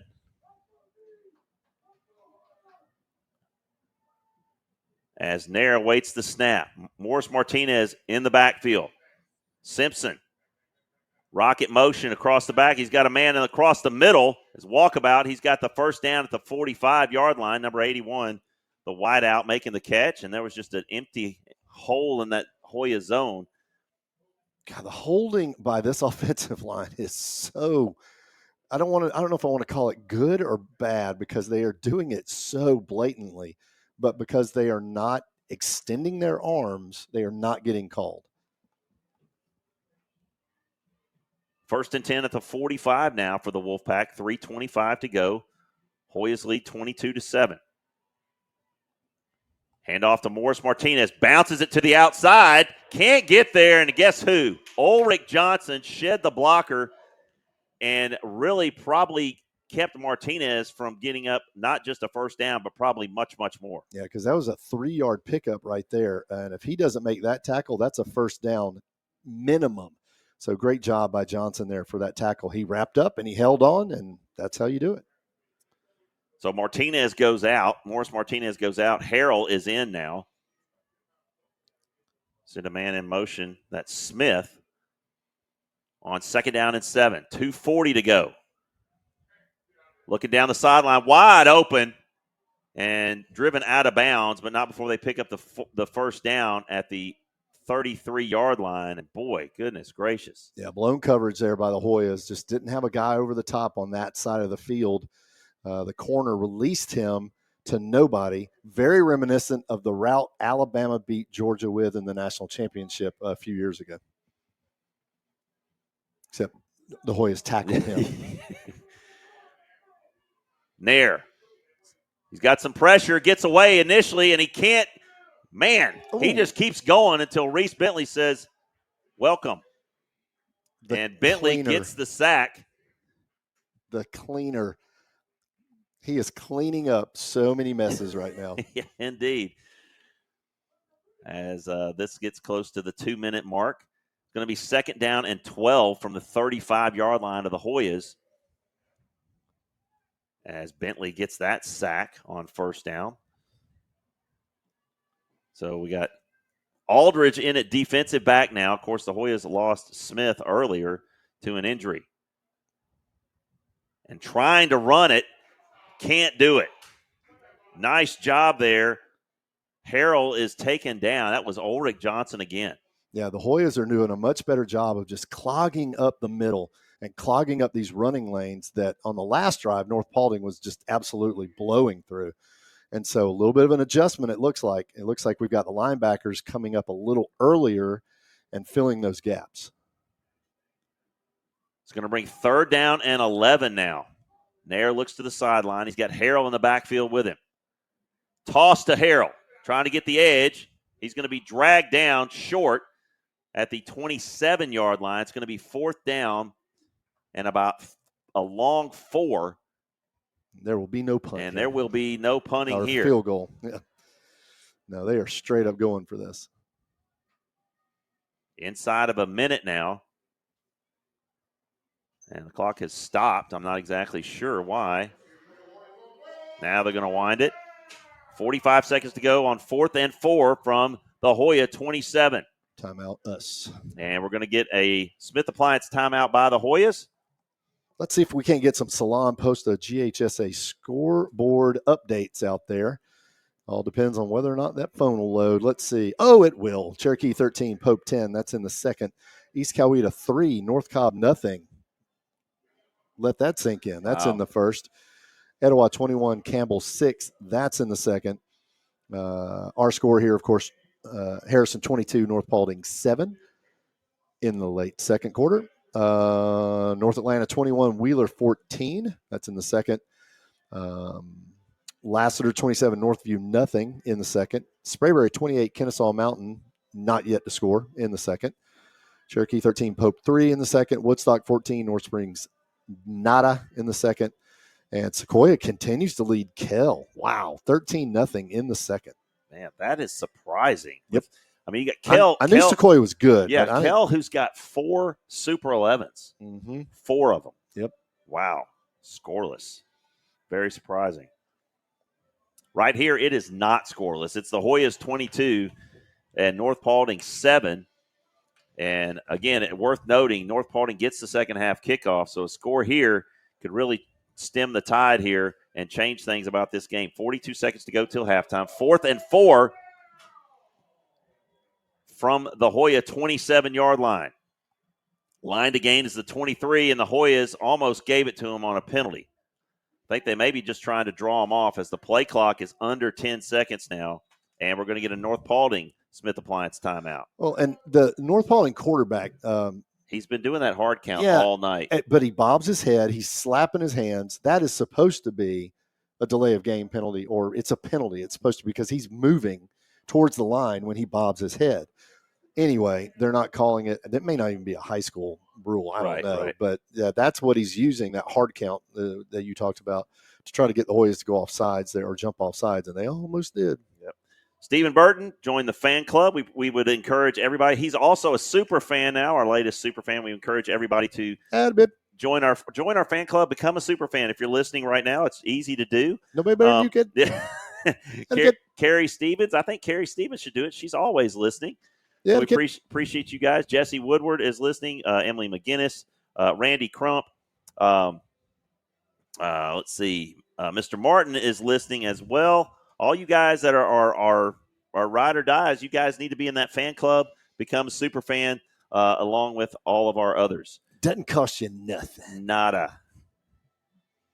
All right, Hoyas with a big 4th down here, trying to stop the Wolfpack. Pretty tight formation. They got Harrell is the single setback. Line to gain is the 23. Hoyas show pressure initially. Changes the play. 5 seconds on the play clock. They give it to Harrell. Gaping hole, 1st down. Wow. Just a gaping hole over that left side. And they get the 1st down at the 19-yard line. Boy, oh boy, that hurts. Yeah, well, the blocking on that left side was was really good by North Paulding. That's what opened that hole up. But they're kind of battling the clock now, Adam. They got 30 seconds left and counting. Going to the air. Slings it in the flat and dropped. It's going to be 2nd down and 10.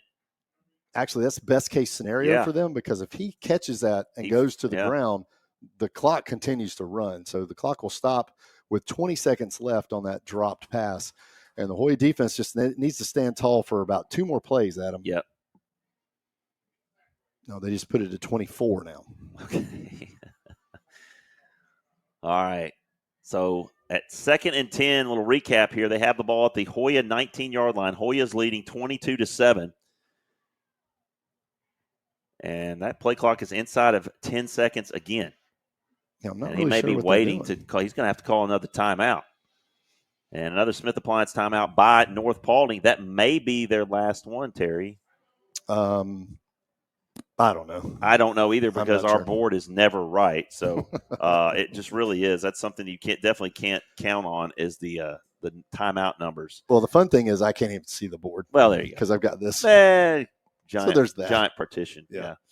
All right, so let's reset it quickly. Your Hoyas lead 22-7. So 22-7 with 24 seconds left in the first half. The Hoyas have had very little trouble offensively tonight, stopped themselves on a 4th and short. But other than that, they have executed at a very high level. And defensively, this defense, Adam, has been on the field a lot, but it's a bend, don't break defense so far, especially with that goal line stand / turnover they got just a few minutes ago. That was huge. That was a huge play. And here they come. 2nd down and 10 from the Hoya 19-yard line. Wolfpack trying to get a score here before halftime. 24 seconds to go.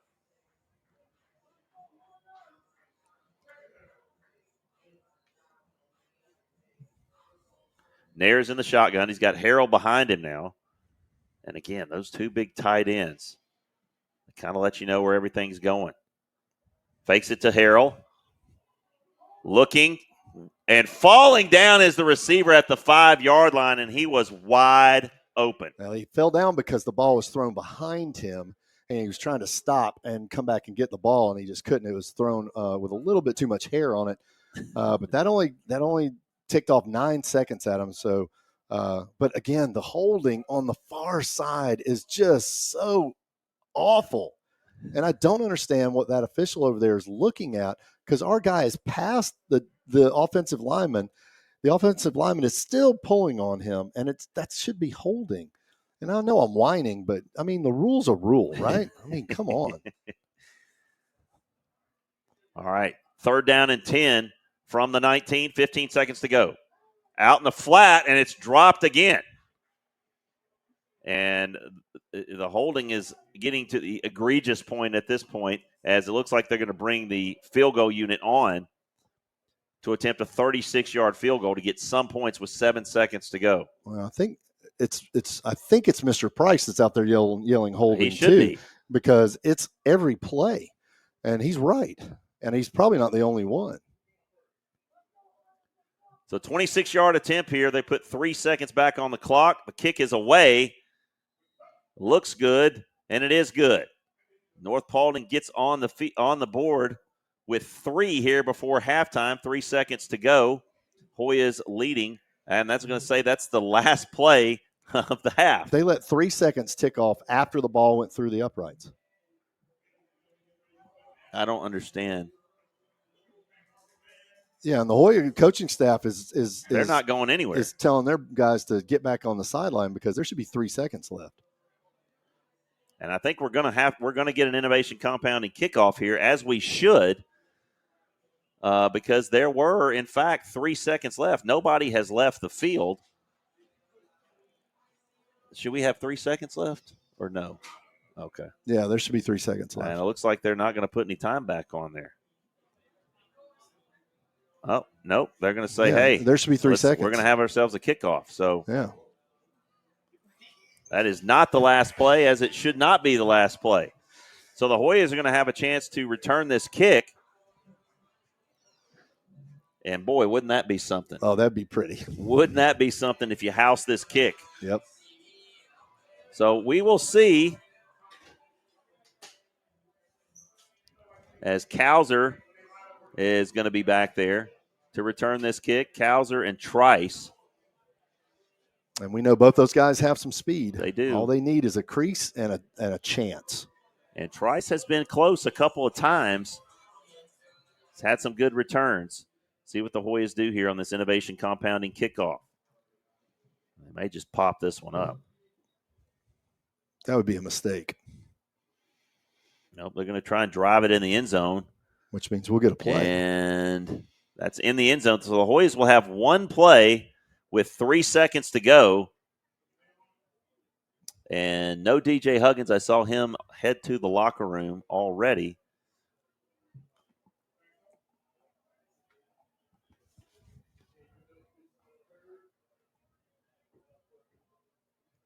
So let's just reset it. It's been a little bit of an interesting last couple of minutes here. The Wolfpack did kick a field goal just a moment ago to make the score 22-10, the Hoyas. And there are 3 seconds left to go. And the Hoyas are going to, well, it looks like they're just going to kneel on this, Adam. They've got a guy back in safety position. Yeah. Colin Williams is back as Watson is under center. And he's just going to snap this one and kneel it. And now we are going to the Carl Black Chevrolet halftime show with the Hoyas leading at half against the Wolfpack 22-10. And we're going to take a quick commercial break. You're listening to Harrison Hoya Football on HNS Radio. Smith Appliance is your hometown GE Showcase and Speed Queen Platinum dealer. We're a family-owned and operated tradition since 1968. From new in the box to scratch and dent deals, we've got the perfect appliance at the perfect price, with the exceptional customer service you deserve before and after the sale. We've got the largest in-stock selection of Speed Queen laundry anywhere, ready for pickup or delivery today. Visit us in Marietta or Hiram, or shop anytime at smithappliance.com. Every winning team has a game plan, and so should your healthcare. Innovation Compounding Pharmacy in Kennesaw creates custom medicine for kids, adults, and even pets. From allergy-friendly formulas to personalized hormone therapy and pet meds that go down easy. They're a trusted national leader in personalized medicine, and they're right here in our own backyard. Local, dependable, and ready to help. Follow at Innovation Compounding tonight on Instagram to enter their $100 Family Night gift card giveaway. Innovation Compounding, supporting your wellness locally. Look, speed isn't given. It's earned. In the reps, no one sees. In the work, most won't do. At Blazing Speed, we train athletes who want more. More quickness, more explosiveness, more separation. DM at Blazing Speed Kills to book your free speed assessment. Blazing Speed, lightning between the lines. Are you dreaming of a new house but don't know where to start? J.O. Brooks Construction is a local family-owned and operated hard-working construction company serving Metro Atlanta for the past 32 years. We do everything from small remodeling, new construction, to light commercial construction jobs. J.L. Brooks can make your dream home a reality. We look forward to doing business with you and your family. Visit jlbrooksconstructionincorporated.com for more information and like us on Facebook. Ugh, I really need a new car. Well, did you know that Carl Black Chevrolet Buick and GMC of Kennesaw has over 28 acres of inventory? Really? That means there must be a car fit for me.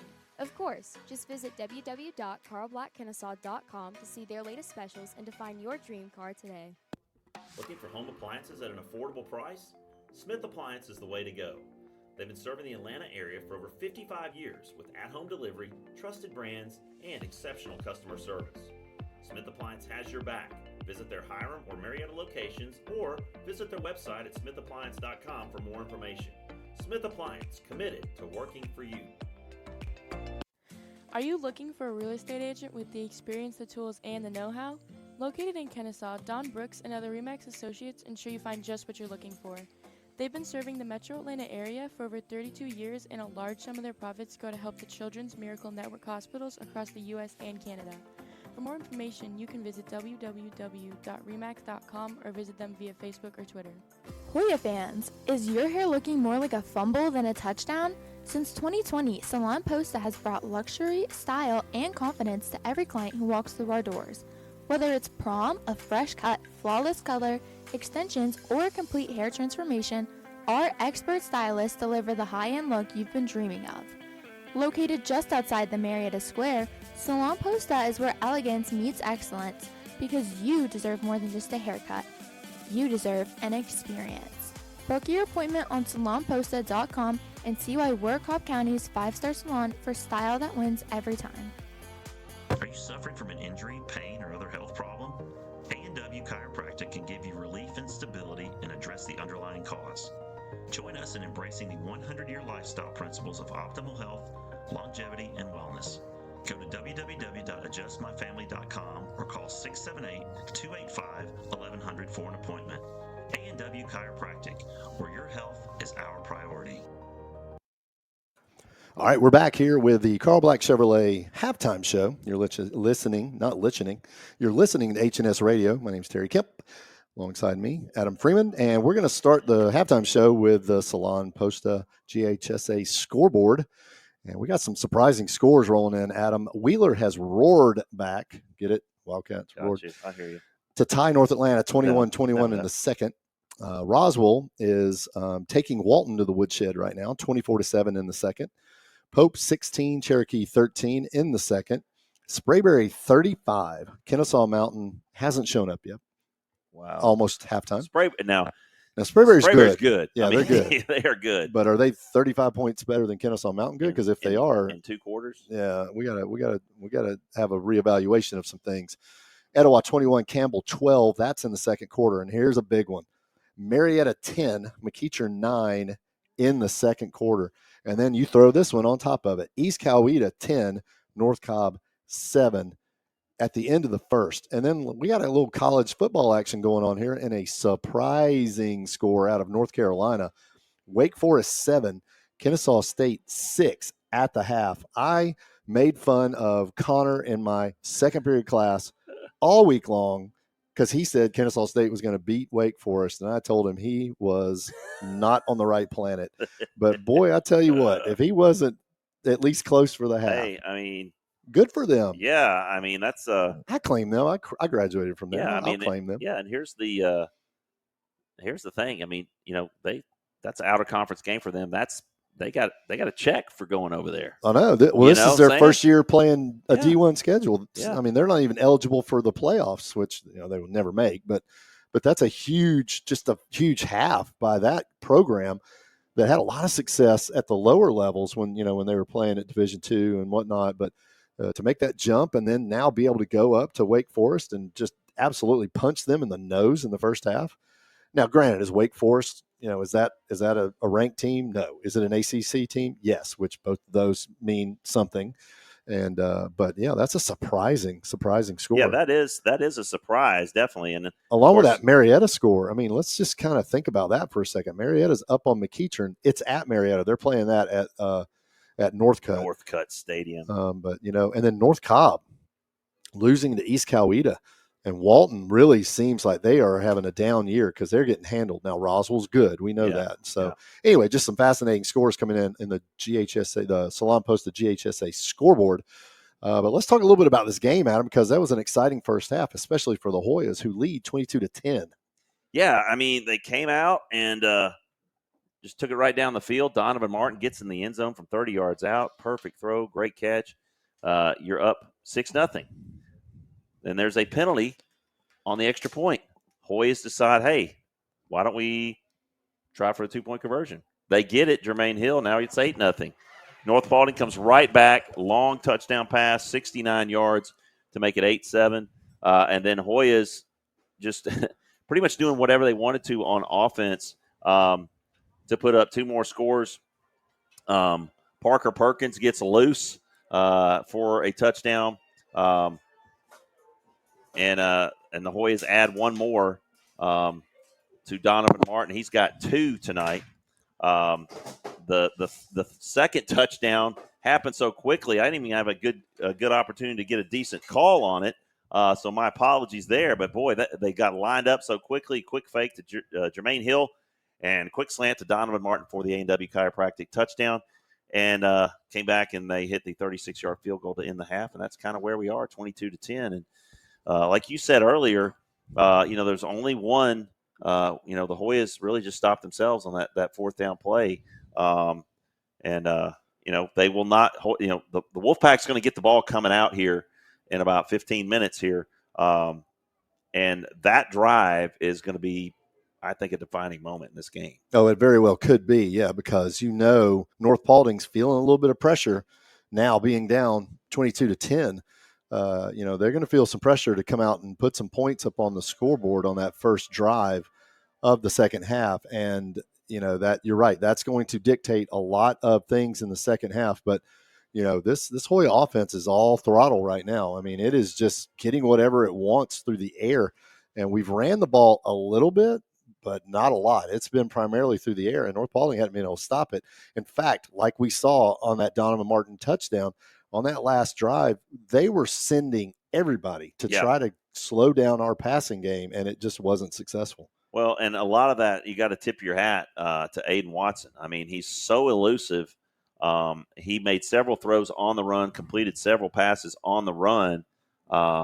And to Donovan Martin was just remarkable. And the touchdown to Perkins, I mean, I thought he was just throwing it out of bounds, and voila, there's Parker Perkins standing there, catches it, and gets a great block from Crashour headed down the field, and he ends up in the end zone. So just the improvisation when needed by Aiden Watson, but every other time he seems like he's made the right decision and where to throw the football. Yeah, Parker just kind of spawned out of nowhere right there on the sideline, because I was with you. I thought he was throwing it away. I did. And so did Donovan. Donovan was like looking at trying to go up and get the ball with no shot at it. And then here we go, touchdown right down the side. So, yeah, just a great first half for the Hoya offense.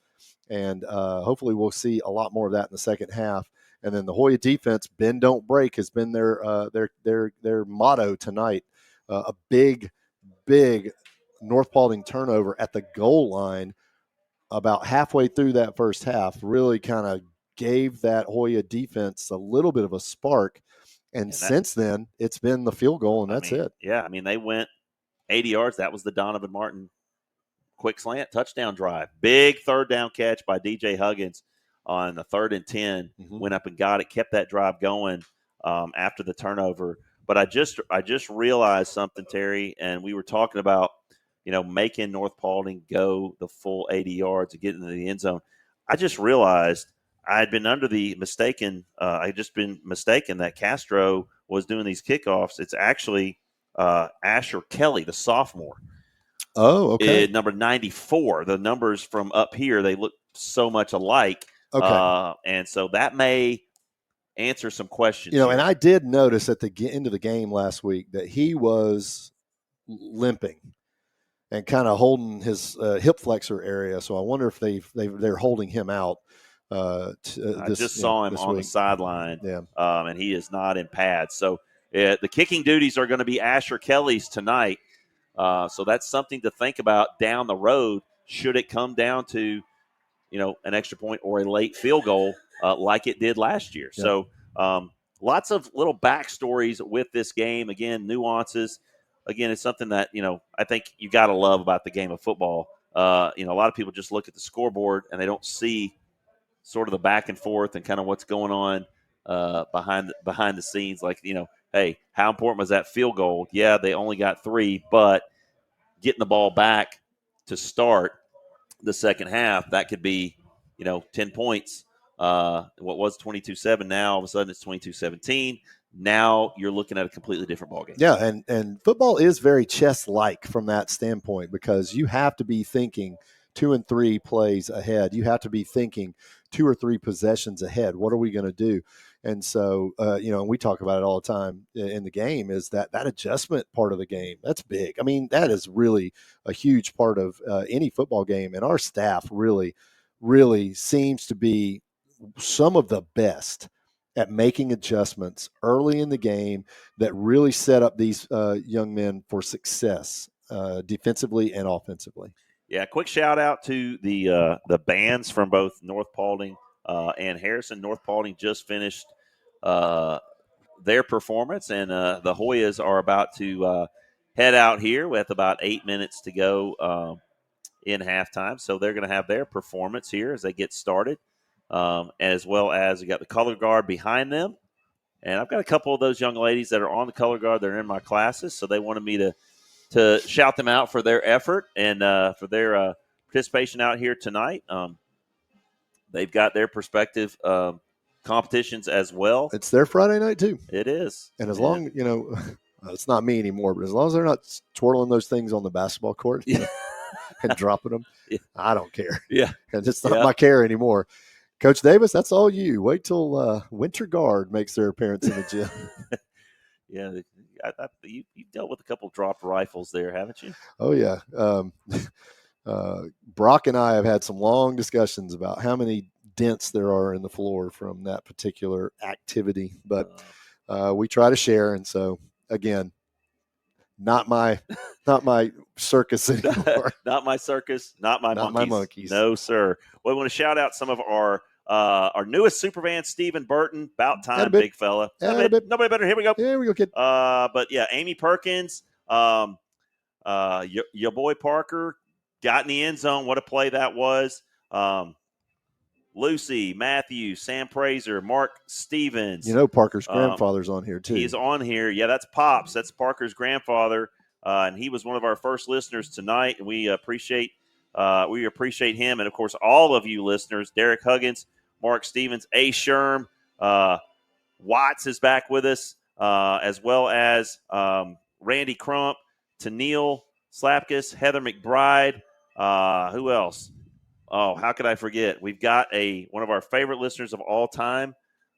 Judy Dickman is back listening to us from Florida, I believe. She is now in the great state of Florida. I think that's where Matt Kelly ended up moving, and I think she's down there with them now, or at least close by them. So I wonder how his team's doing. Well, he's still coaching. I do believe so. Yeah. So she is probably. I'm going to throw it out there. I bet she is in the stands at his game with us in her ears. I would be surprised if she's not. And you know why? Because there are not a lot of high schools that have play-by-play opportunities to be listened to. So that is true. I hope everybody appreciates it, because it ain't everybody that's got it. This is true. We really enjoy bringing you Hoya football every Friday night. Think about this. It's a lot of fun. All right, we talked about how many people are in the stadium tonight. There's a lot of people in here. Okay. It's like this in literally hundreds of places around the state of Georgia right now. I mean, think about those Friday nights in Georgia and how everyone in some of those small communities in South Georgia and North Georgia, they're all at that stadium, and there's nothing. It's completely dark out there, and you're driving along, and all of a sudden there's those lights of that stadium. And so, I mean, it is truly a religion in the South and in the state of Georgia. It is such a magical night, Friday nights in the fall, where you get just everybody to come to a place like this, and it's awesome to see. It's a great time of year. Yeah, you talk to anybody, even at the professional level, that's played, and their fondest memories are a lot of times their Friday night lights, not playing on Saturday, not playing on Sunday. It's the memories that they made with some of their best friends, growing up, that they got to play together on Friday night. Yeah, because when you're playing on Friday nights, you ain't got to worry about paying bills. No. So you got a lot more freedom. You got a little bit more freedom, a little more free time. Again, we got a large audience tonight. We are set to break some records tonight, despite the fact that a lot of fans are sitting here right now, which is remarkable. Normally, our road audiences are, as you would imagine, a little bit larger. But I think, sharing this broadcast on the North Paulding platforms of X and Instagram, and through my Facebook page, and also through their Twitter, both the football and their athletics, I think we probably have. If we've got some North Paulding listeners on here, please chime in on the chat line. We'd love to hear from you. We welcome those. I mean, we're a little homers. Sometimes we're a little homerish, but at the end of the day, we try to keep it pretty even. And we do welcome those fans from those other teams, because that really makes the atmosphere even better. Yeah, it really does. And we don't mind bringing the game to everybody. That's definitely not a problem. So if you're out there now, I know where Simon is. Look at where Simon is. Simon's just turned into kicking coach. He's down there coaching him up. Look at that. That's awesome. So last year's kicker, who is now at the University of West Georgia, Simon Zidane, is down on the field with the sophomore kicker the Hoyas are using tonight, Asher Kelly, and he is down there working with him, giving him pointers, helping him out, and that is cool. That's awesome. I mean, that just goes to show we know what kind of guy Simon is. He's a great kid, and that's just the maturity just shows right there. And once a Hoya, always a Hoya. Yeah. And that you're showing it right there. Yeah, and that football is a brotherhood, and kicking is a sub brotherhood of It's brotherhood. a cult. It's a cult. It really dude. is. If football is Yeah. a brotherhood, kicking is a cult. Yeah, but if that doesn't, I mean, come on, man, if that doesn't touch you a little bit, Yeah. then you ain't got no soul. Yeah. Because that is one of the coolest things I've seen in a while. Seeing him, well, I thought he had left. I told you when we were just starting the Carl Black Chevrolet halftime show, I said, I don't know where Simon went. He was sitting in front of us, and now he's gone. I thought he might have left, but no, that's where he is. He's down Wow. there, and that's awesome. That is cool. Again, Simon Zidane, one of our favorites. I got to say, I try not to take favorites and have favorites, but Simon was. It's hard not to. It's hard not to. Yeah. We got a lot of great kids that roam the halls of Harrison High School. We are very fortunate as teachers at the school to be able to interact with those kids. We get visited up here all the time. We had one of our all-time greats, Taylor Largen, come up here. She's at Auburn now. She's in her sophomore year, and of course, killing it like we know she knew she was going to. And that game has kicked. Okay, the Auburn game. Yeah. Okay. I don't know what the score is, but well, we've got some buddies that are in Boulder right now. That game is probably underway right now. So I know we've got Melissa Jones in the audience. So if she can give us an update on that Georgia Tech Colorado score. I told Whiting and Burgess, I was like, you guys better be tuning in. They aren't tuning in. Are you kidding me? No, they're they're Boulder. definitely not. Yeah. I have driven through that campus. A buddy of mine, when I went out to see him, he lived in Golden, Colorado, and we drove through the campus of Colorado in Boulder to go up to a national park to do some hiking. And it's a beautiful campus because you've got the Rockies that just kind of start right off the campus. They just go up. Yeah. And Boulder, Boulder just kind of sits not necessarily on flat land, but it's much flatter than the mountains that are just a mile or two to the west. And you're driving along, you've got these just unbelievably picturesque mountains to your left, and you're driving through, and you've got the University of Colorado, and you see the stadium, and I mean it's a cool place. It's not tough to sell that to a kid coming out of high school wanting to play there. That's for sure. So if any of you guys that are listening, you want to chime in on the chat line, give us a Georgia Tech Colorado score. That'd be much appreciated. Auburn Baylor too. We'll take Auburn that. Baylor. We'll take that also. And I know Randy Crump is watching the Georgia Tech game because he said it is 7-3 Auburn. That's Stephen Burton. Thank you, sir. We need Auburn score to beat and update Baylor. just to give you guys a score. Courtney Jans just joining us. Score is 22-10 Hoyas. We are at the half. We're about a couple minutes away as they added another 3 minutes to the clock, as they always do. But again, we love to get a Georgia Tech update from Randy Crump. My wife is now on. Now, here's an interesting. I don't know if I've told you this story before, but her dad played at Tech. Mm-hmm. Was an All-American at Tech, and growing up, she was not allowed to wear the color red. Yep. Now think about that for a second. That's hard for a kid. Could not wear. And I'm not talking about couldn't wear a Georgia shirt. I'm telling you, could not own anything red. Terry. Yeah. That's. I would be hatred. willing. Listen. It is clean, old-fashioned hate, and you better believe it. Listen, but I would not be shocked at all if there are hundreds of families around the South just like that raise their children that way. I'm telling you. And what was funny was the other night I come home and she's wearing this red T-shirt, and I said, "Uh-oh." I said, "Your dad sees you in that T-shirt, he's gonna have a problem." Now, if my high school colors weren't black and gold, I would have never worn black and gold. I get it. Yeah. And as a Georgia fan, and so no way.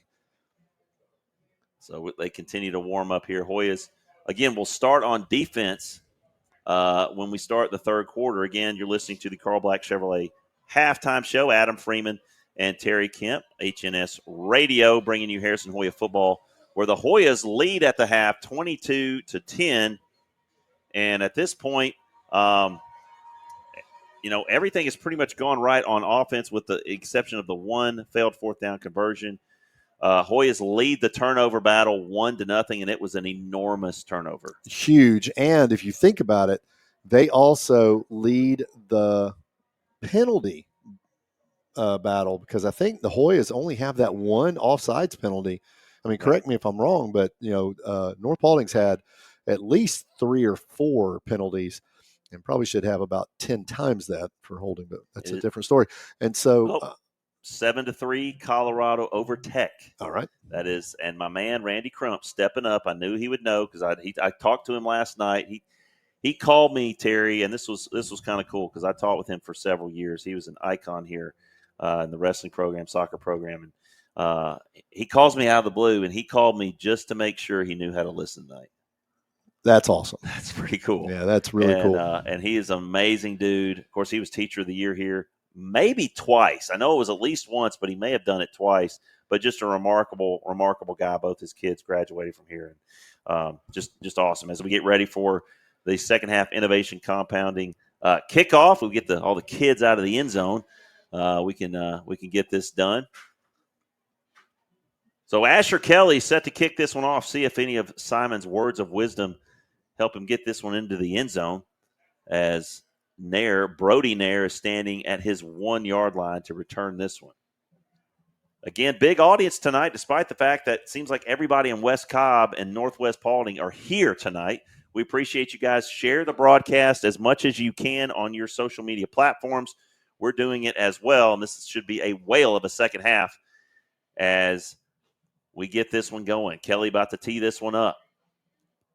Innovation compounding kick is up, and we are underway, and it got into the end zone. So whatever Simon said must have worked, and that is awesome as we're going to force North Paulding to go 80 yards here, start the second half. Yeah, and you want that offense to have to go a long way, that's for sure, because they are explosive, and they are averaging 43 points per game coming into this game.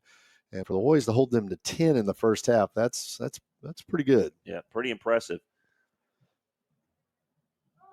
As Nair walks them out, and the running back for the Wolfpack is Skelly. He's a senior. He had a big game over at the Den last year against the Hoyas. 1st and 10 from the 20. First play of the second half. Hoyas lead 22-10. Skelly gets it, dancing through the hole, and he dives forward. We got a late flag. Looks like they're finally going to start to call that holding.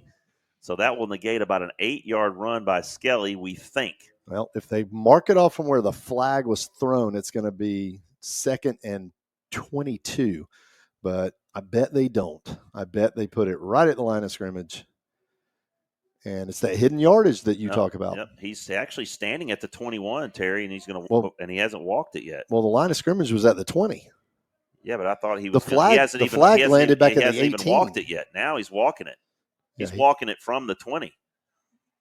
Right, but the flag was thrown at the 18. Okay. So it's supposed to be a spot foul. Yeah. I mean, correct me if I'm wrong. That's what it would have been. Spot foul. It would half the distance. Correct? Is that what you're saying? If that's what it would have been, then yeah, it would have been. Now like it's 6 1/2 dozen the other, I guess. 1st and 20 now.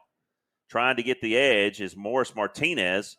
That's Skelly again. He's going to pick up about 14 yards on 1st down, and just they're getting the edge, and the tight ends are doing an excellent job of blocking out there. And make sure everybody knows you're using air quotes. That was sorry.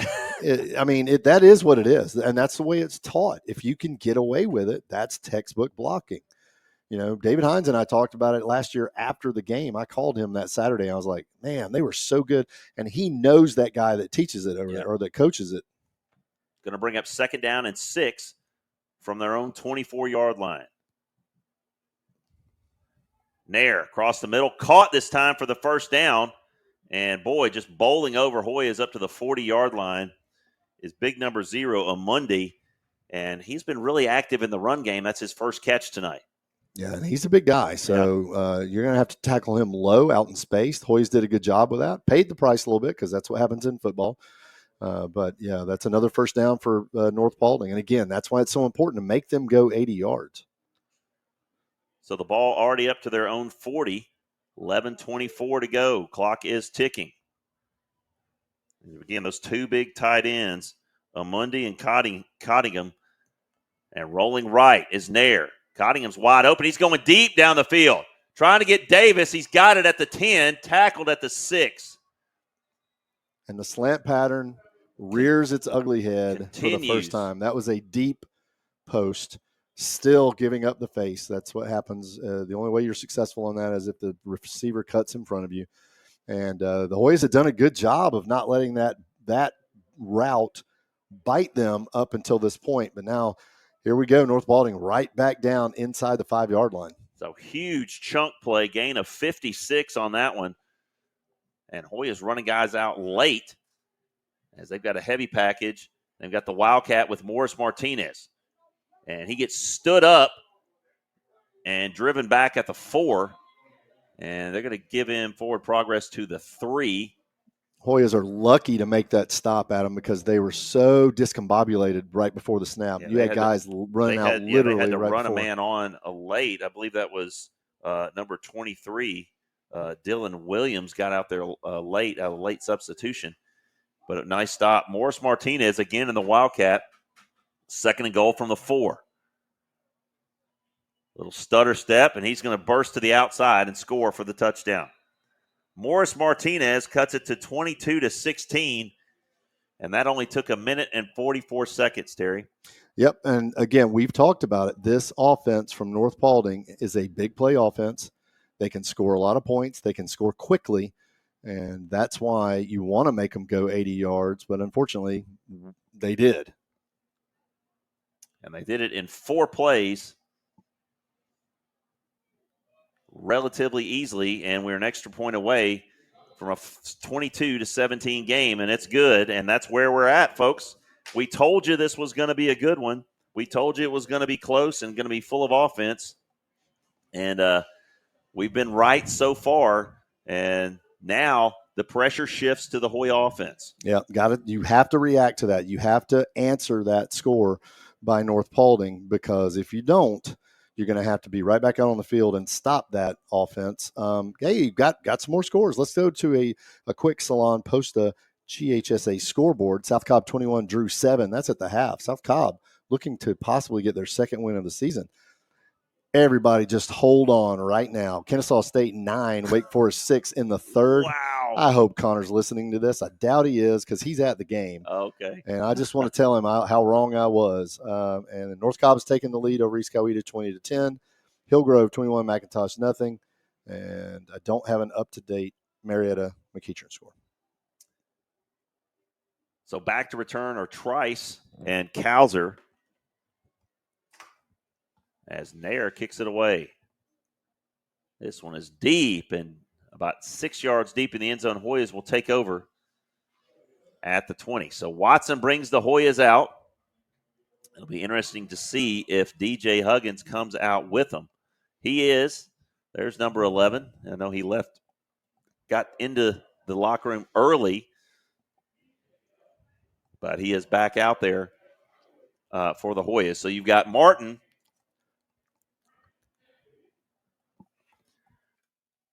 You've got Martin, Huggins, Parker, and Sykin out there. And the running back is Colin William. He's going to get his first carry, and he's going to spin up to the 23-yard line on 1st and 10. So Hoyas really kind of abandoned the run game because the passing game was working so well. We'll see what they do here. And it looks like Colin William is going to get the nod here in the second half. I have not seen T.C. Washington. Hopefully he is okay. 2nd down and 7 now. Watson quickly out to Martin. Gets away from a tackler. He's got the first down and more across the 40. Across the 45, pushed out of bounds. All the way up at the 46-yard line. And again, just a quick little hitter. And Donovan Martin just spins away from the defender and picks up a big chunk of yardage in a Carl Black Chevrolet first down. Yep, that's what the Hoyas need. Offensively, you need to answer that score by North Paulding. Hoyas on the move, got the ball on their own 46-yard line, 1st and 10. Bunch formation. Huggins in motion now. Watson steps up. He's going to run with it.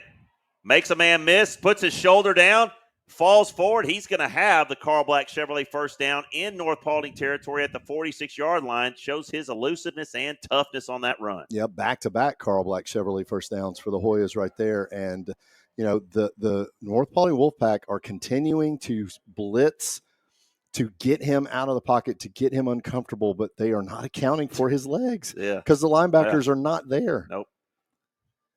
That could be a big story here in this second half. 5 wides now for the Hoyas. 1st and 10 at the 44-yard line of the Wolfpack, leading 22-17. Watson changes the play now.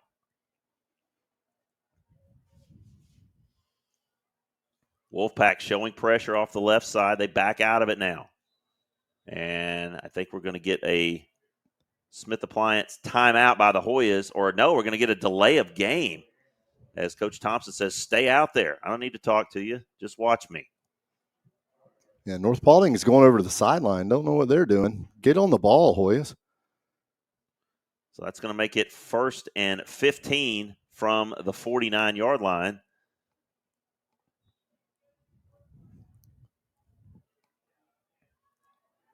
So we've got Crash Hour. And I believe Trice is there in the slot in that 5-wide set. Watson looking down the field for Huggins, overthrows him. Had him there for a moment. Little too much, a little too wide there. Watson definitely has a strong arm, Adam. Yeah. And, could you look where he threw that ball from? That was just about the 40-yard line, and that's somewhere down inside the 20 where it landed. So, he's gonna be able to hit those out patterns pretty soon. 2nd and 15 now from the North Paulding 49.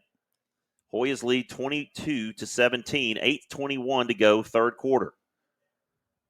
Press coverage by the Wolfpack, high snap. Going to give it to William. He's got some room. He's got running over guys. Down to the 31-yard line. And Colin Williams just bowled over the defensive back and picked up the first down and more all the way up to the 31-yard line. Boy, explosive run by that kid. 21 tried to do it right by going low, but he didn't go low enough. 1st and 10 from the 31. Watson. And boy, I don't know if they're going to call that I think they're going to call that a fumble, but it looked like his hand was going forward. They're going to call it an incomplete pass. They're marking it at the 39. That would be a 9-yard loss. His arm was going forward. They're calling it a fumble. Recovered by Sykin, but a loss of 9. I find that hard to believe. Yet here we are. 2nd and about 19 at the 39-yard line. Huggins in motion. Watson. Can he get away? He drops the ball again, picks it up, and he's going to lose about 3 as the North Paulding defensive line is just smelling blood right now. Well, and their pressure is finally getting home. And so the Hoyas have sold their soul to the pass so far tonight. And now they're going to have to react to this because North Paulding is having success getting to Aiden in that backfield. 7 minutes to go. Hoyas leading 22-17. 5 wide set now. 15 seconds to go on the play clock and counting. Down inside of 10 seconds now. Watson awaits the snap. He's got it. Quick set out to Kanate. He gets away and picks up about 3 or 4 up to the 41-yard line. The Hoyas are going to have to punt this one away. And a big opportunity missed on that, what I thought was an incomplete pass. Well, and it started before that. That delay of game is really what kind of set the Hoya that drive backwards. And they never could recover from that 5-yard penalty. In fact, that right there was the first positive play they've had since that penalty. And so the Hoyas are going to have to punt here, which is unfortunate. And Watson. This one's going to bounce inside the 10, and I think, did it? Oh, boy. Great effort. 2 bounces, bounced at the 1. Nice effort there. I don't know. It looked like that might have been Traster on that far side trying to bat it out of the end zone. But North Paulding's going to get the ball at the 20 with 6:34 to go and an opportunity to score 14 quick ones coming out of the gate. Yeah, I believe that might have been Parker. Yeah, that was Parker yeah, Perkins there who made it hustling down on special teams. He got it off that second bounce, went diving into the end zone, tried to throw it back, couldn't get enough of a handle on it. He's kind of working that shoulder a little bit. I think he came down a little awkwardly on it, but he's going to be all right. He's got 1 touchdown already tonight, a couple big receptions. Again, we encourage you guys to interact with us on the live chat line. Heather McBride is, and also to like the show as well as what she has done. Stephanie Seiler, Philip Mings, Jay Peak, Stephen Burton been with us tonight, as well as Randy Crump and Lucy, Derek Huggins, and Pops is still with us.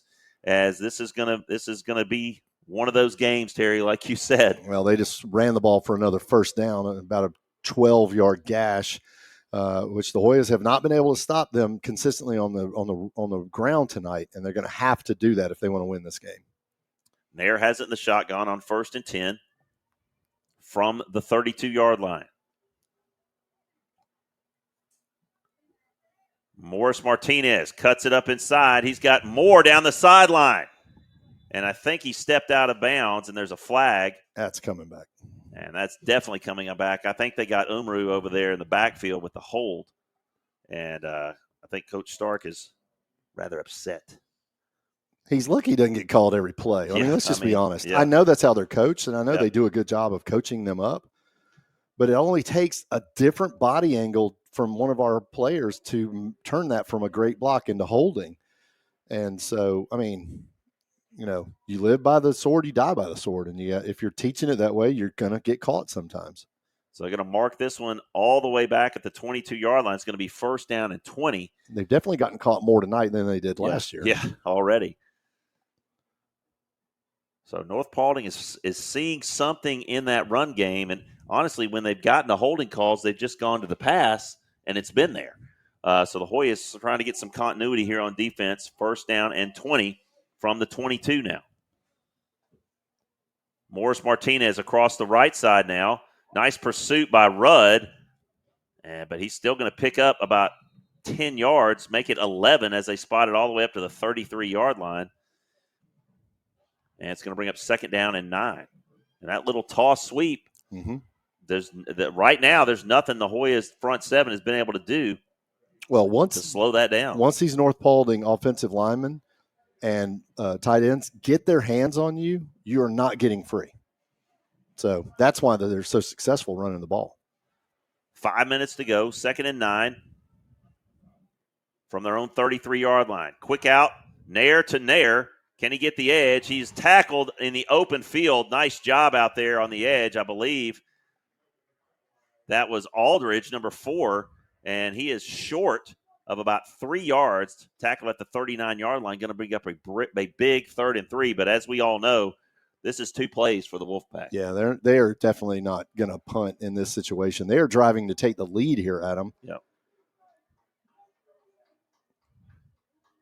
So Hoya is right here with a big, potentially huge 3rd down here on 3rd and 3. North Paulding has it at their own 39-yard line. They need the 42. Nair has it, another low snap, and just gashed again up to midfield is Morris Martinez. And another 1st down, and, if it ain't broke, don't fix it, and this is what the Wolfpack is deciding to do right here. Well, and this is their bread and butter. They're very good at running the ball because they're very good at what they do as far as blocking goes. And I'm using the air quotes. And I don't care what anybody says. If you're not here, you don't know what we're talking about. You don't see what we're seeing, and it's every play, folks. 22-17, Hoyas lead, but North Paulding is mounting a drive. Morris Martinez stacked up finally. David Rudd got in there and for a loss of 1, and he's tackled about 6 yards deep. Yeah, I don't see how they – anyway. Great penetration by the D-line there, and Rudd cleaned him up. So that's what you want to see. We need a couple of those in a row. Rudd met him 3 yards behind the line of scrimmage, yet they are marking him with a 1-yard loss. So if his forward progress was when Rudd hit him, that's not where the ball should be. Once Rudd hit him, he wasn't going forward anymore. I can guarantee you that. 2nd and 11 from their own 49. 3:05 to go, 3rd quarter. It's been a quick one. Nair looking across the middle. Incomplete. Coverage out there by Bentley. on the tight end, number 85, Jackson Cottingham. Hoyas did a good job of getting pressure on him that time, which caused him to kind of have to hurry that throw up a little bit, which forced the incompletion. So a big 3rd and 11 from their own 39. Harrell is in there, giving Morris Martinez a little bit of a break. And they're going to give number 81. They're going to line him up way outside the numbers on the left side. And he's calling for it. Man in motion is Simpson. And we're going to get a Smith Appliance North Paulding timeout this time. We're going to take one as well with 3 minutes to go in the third. Hoyas leading 22-17. Are you suffering from an injury, pain, or other health problem? A&W Chiropractic can give you relief and stability and address the underlying cause. Join us in embracing the 100-year lifestyle principles of optimal health, longevity, and wellness. Go to www.adjustmyfamily.com or call 678-285-1100 for an appointment. A&W Chiropractic, where your health is our priority. Smith Appliance is your hometown GE Showcase and Speed Queen Platinum dealer. We're a family-owned and operated tradition since 1968. From new in the box to scratch and dent deals, we've got the perfect appliance at the perfect price, with the exceptional customer service you deserve before and after the sale. We've got the largest in-stock selection of Speed Queen laundry anywhere, ready for pickup or delivery today. Visit us in Marietta or Hiram, or shop anytime at smithappliance.com. All right, we're back here, Cobley Stadium. 3rd down and 11 from the 49. Hoyas need to get off the field on defense, trying to get a stop here. Nair in the shotgun. Low snap. He's got it. Pressure in his face. He's going to unload down the field. In and out of the hands of Simpson. Incomplete. Going to bring up 4th down and 11. We may actually see a North Paulding punt here with 2:52 to go in the quarter. So Hoya defense, as of right now, has held them. That's big. That is huge. Because that was a drive to potentially take the lead with a touchdown there. With the Hoyas leading 22-17, they're going to get the ball back with 2:52 left in the third quarter, Adam. That's a huge stop. Trice standing at his own 12 to return this one.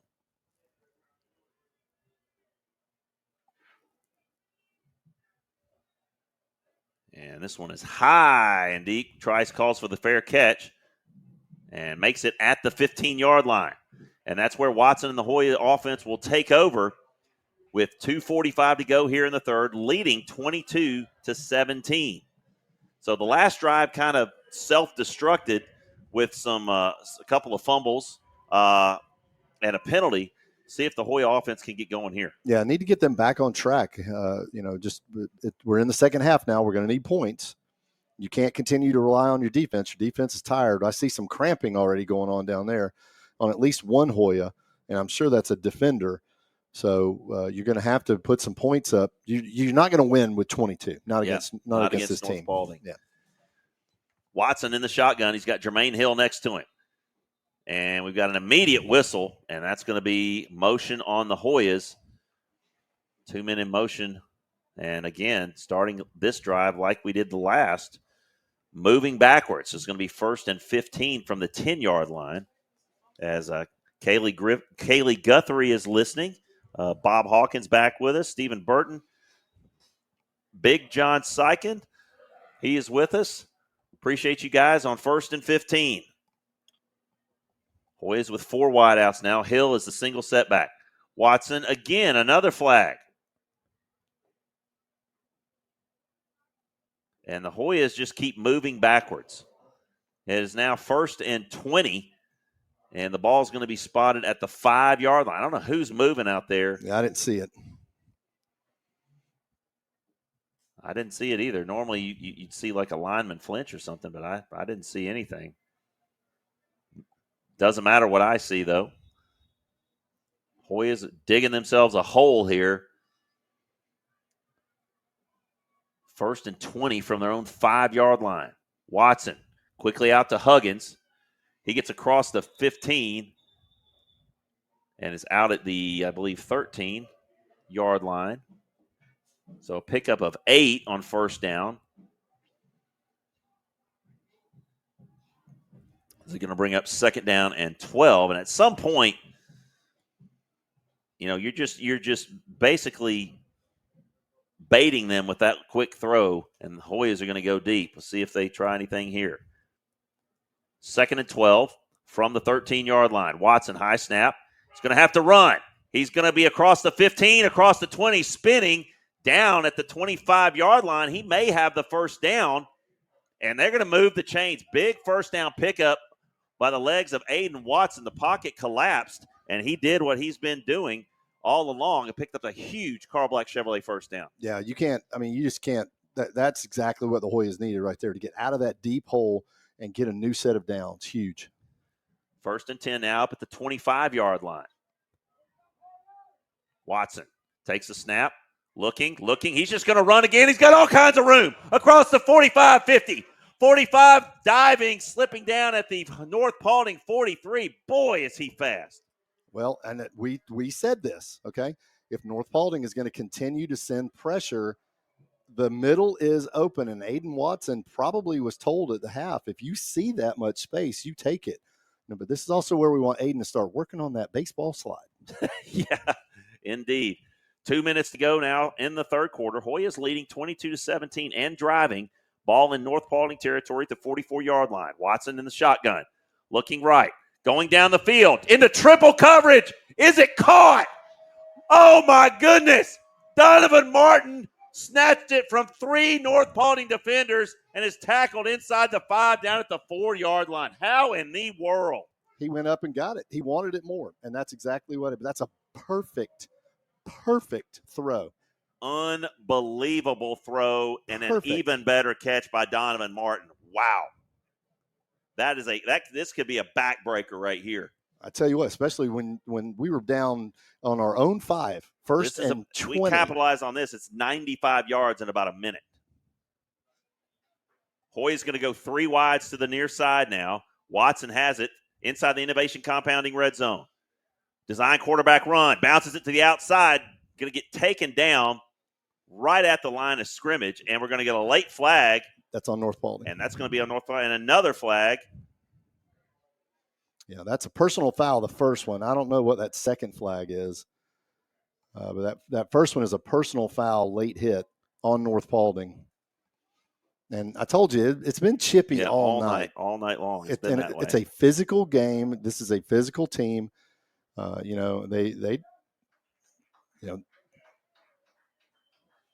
They are trying to stand their ground. That's what that's what they think they're doing. But so we'll be at the 2.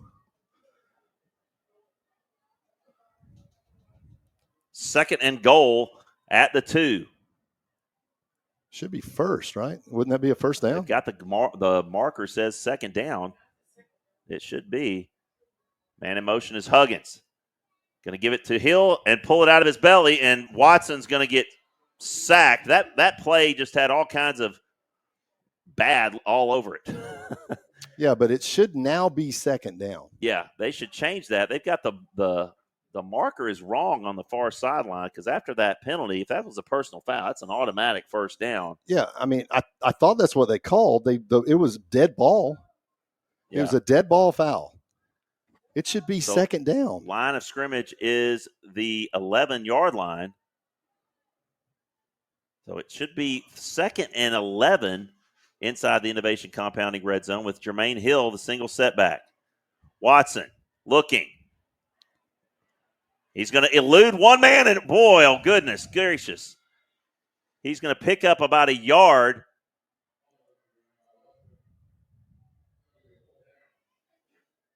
And it looks like they're sending, I don't know, Terry. It's like they're treating it like it's 4th down.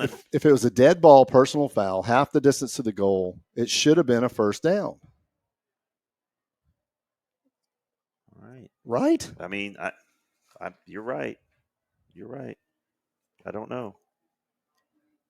Hoyer's going to reach for a field goal here, Adam. We need these 3. Indeed. We definitely do. This is a 28-yard attempt by Brenton Groves, and we had a stoppage.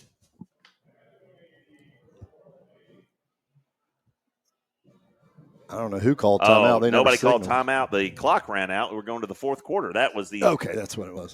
So, I so don't. It should not be fourth down. So the run by Watson.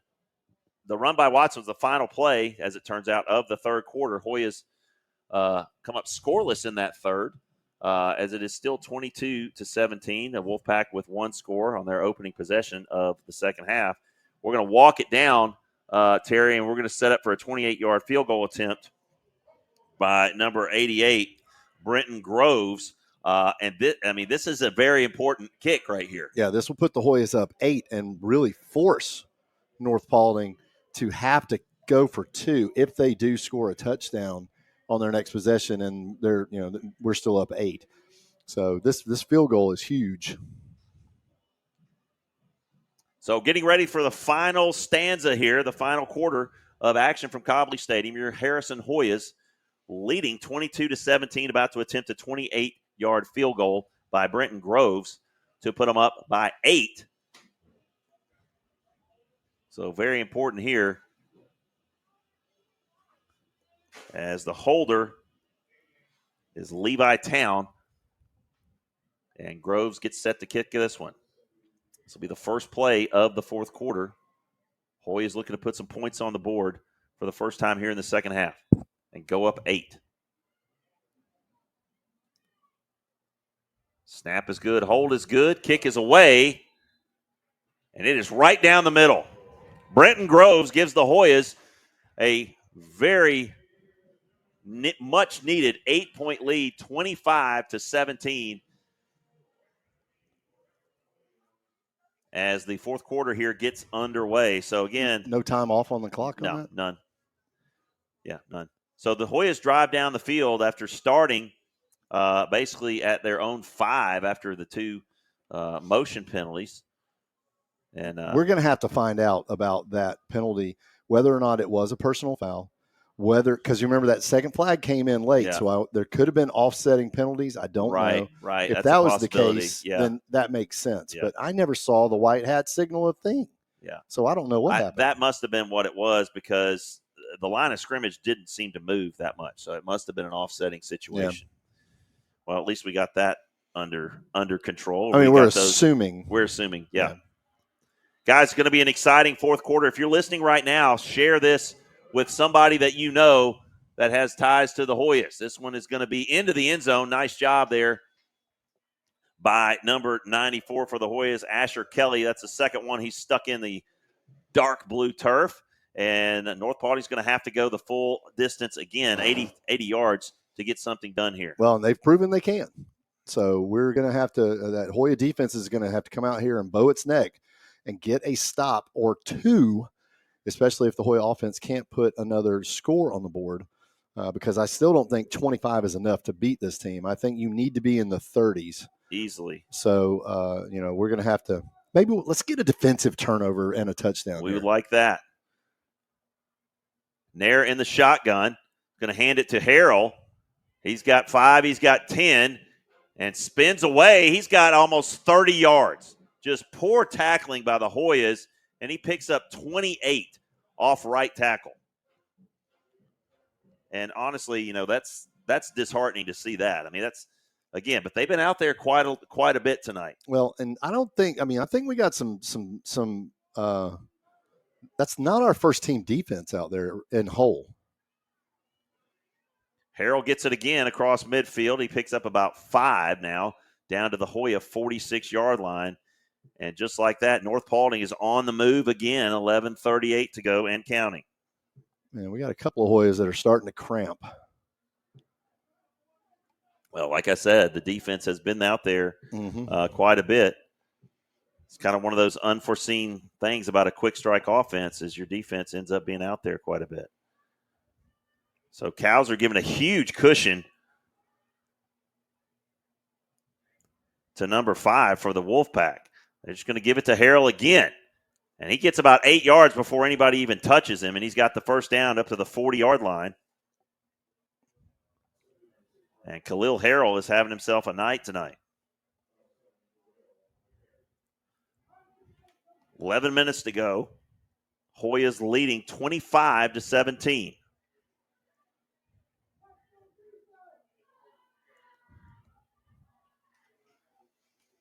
First and 10 at the Hoya 40-yard line.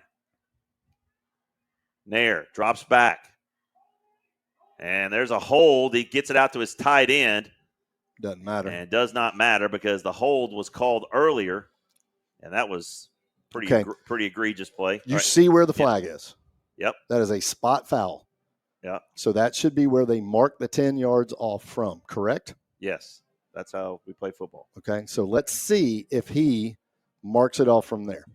Oh, he just picked it up. Now he walked back 4 or 5 yards. So that flag was laying at the 45-yard line. At the 45-yard line. Yeah. No, he's not doing it. He's marking it off from the line of scrimmage. Yeah. Did the rule change? I don't know. I thought holding was a spot foul myself. I mean, none of our coaches are saying anything about it, so maybe it did. Maybe it's just a 10-yard penalty from the previous spot.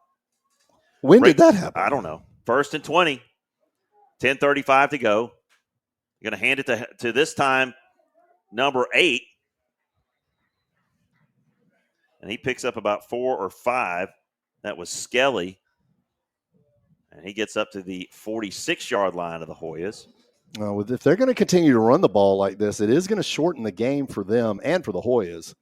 And that may be part of what they're trying to do, Adam. I think it is. That's what they did at the end of the second quarter. Yeah, limit the number of touches our offense gets here at the end of the game. Yep. Second down and 16 now from the Hoya 46-yard line. Walkabout in motion. That's Davis. He's got 1 touchdown tonight. Looking in the flat. Popped! Reese Bentley said, "Not so fast, my friend." And he picked up number 8, Skelly, out of the backfield and dropped him for a 2-yard loss on that completion. It's going to bring up 3rd down and 18. And Reese Bentley's had a heck of a game. The cleaner showed up. Wow, just cleaned his clock and was not allowing him to get outside. Nice pursuit and nice play by Reese Bentley. Could use another one right here by the Hoya defense as we're inside of 9:20 to go in this one. Hoyas lead 25-17. Umru in motion. Davis going way out wide by the numbers now. Low snap. Pressure up the middle. Nair. Can he get away? I don't know that he can. Now he's out to the right. He's looking for anybody down the field. Overthrown. Nice pursuit there by the Hoya defensive front. Thought they had him for a sack. That was Adam Price who was giving chase. And that's going to bring up 4th down and 18 with 8:51 to go. The line of scrimmage is the 48-yard line. Yeah, Nair just had nowhere to go. He couldn't get his feet set. He was not going to be able to get a pass off in the pocket.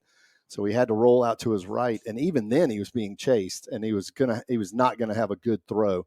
And the Hoya defense stands tall there, Adam, and is going to get a chance to try to put some more points on the scoreboard, which is what they need. That would be huge. Trice stands at his own 10-yard line. 8:51 to go in this one. All right. This is a high kick. Trice calls for the fair catch. Catches it at the 17-yard line. That's where the Hoyas, actually 18. That's where Watson and the Hoyas will take over on what could be, Terry, a really punctuating drive here. If you can get 7 points and go up 15, you make it really tough on this North Paulding offense. Yeah, you will take away what has been their most successful aspect of their offense tonight. If you put them down 2 touchdowns, they are going to have to throw the ball. Yeah. And now they've proven they can throw the ball, but they've been a lot more successful on the ground. So the Hoya offense needs to definitely just chew up some clock here, piece together some first downs, and put some points on the board. So I'm wondering if there's an injury to TC Washington as we're seeing Colin William out there again. We'll have to see if he can spot him on the sideline. Yeah, he's down there. And William. And he is going to spin, and he's going to fall forward. And he might have gotten back. They're going to give him a loss of 1, but not much room there for Colin William on first down. Well, North Paulding kind of sold out on the run there. They kind of guessed right. They thought the Hoyas might want to try to chew up some clock, and they guessed right. So have not heard much from DJ Huggins in the second half. See if he can make an impact here as Watson's in the shotgun, looking his way. Got it. First down and more. Across the 40, 45. Cutting towards midfield, 50. Across the 45, 40. Dragged down at the 31-yard line. It's like he had an earpiece. He heard me saying, "We need you, brother." And he just picked up a huge chunk play all the way down to the 31-yard line of the Wolfpack. He said, "Coach Freeman, I got you." I got you. Carl Black Chevrolet first down right there, and that's a huge, huge play for the Hoya offense. Big Carl Black Chevrolet first down, as you said, 7:50 to go now. Watson looking for Whitnauer. Double move to Martin. Just overthrew him. He had his hand all over him. Holy cow. He was grabbing his jersey, no call. We had talked about that double move earlier, Terry, that we were setting them up for that. That might have been it, as Whitnauer was in there in the slot. But they went to Martin, and I could have sworn the guy had his hand. He did. His shoulder. Yeah, he pulled his jersey as he got torched, but they didn't see it. Second down and 10 from the Wolfpack 31-yard line. William, the single setback. They're going to give it to him. He's going to bounce it outside and deliver some punishment at the 24-yard line. And these North Paulding defenders are starting to get up kind of slow, Adam. I don't know if you see that. Yeah, it's taking them a second now. or two to get up. And this Hoya offense is it's 3rd and 3 here, so we need to pick this up. So you've got Huggins and Martin on the same side and William in the backfield. 7:12 to go. 3rd and 3. Watson in the shotgun. Fakes it to William. Going outside, going to throw it down the sideline, just going to have to throw it away, and it's going to bring up 4th down and 3 from the 25-yard line. And we're at the edge of what we think is our field goal kicker's range. That would be a 42-yarder, and we're not kicking this field goal. We're going for it right here with 6:54 to go. And you're trying to really put this game away here. A touchdown here really helps out the Hoyas to do that. And I think you got to dial up number 11 here, DJ Huggins. 4th and 3. Watson's looking for the play call. Maybe a little rollout left to DJ. Send Martin across. Watson. Design quarterback run. Cuts it up inside. Did he get it? Nope. I don't think he got it. They're going to mark him down at the 21. He might have got it. I don't know. I think he had to get inside the 22. Yeah, he didn't make it. But I don't think he got it. So North Paulding stops the design quarterback run by Watson with 6:48 to go. And they're going to get the ball back at the 22-yard line. And again, this has proven to be much different half than the first half. Yeah, I mean, both defenses really standing tall in the second half. You've had a touchdown and a field goal between the two teams. Hoyas do lead 25-17. So if they do score, they've got to convert a 2-point conversion just to tie the game. But the Hoya defense is going to prevent that, Adam. I feel good about this. About to get a stop here. So Nair and the Wolfpack have it 1st and 10 at the 22. Hoyas show pressure. They back out of it now. Tight formation by this Wolfpack offense. Low snap again. Nair swings it out to the perimeter, and he gets free. He's got the 1st down and more down the sideline, and that's Simpson. Had a big drop earlier, makes up for it there with the 1st down catch. But again, the North Paulding Wolfpack receivers have been able to get to the perimeter, catching those short passes. They're not having to beat our defenders. Our corners are getting sealed / held / blocked, whatever you want to call it. And it's good. They're executing it very well. 6:41 to go. 1st and 10 from their own 38-yard line. Morris Martinez gets the ball, and Rudd is going to suplex him at the 42.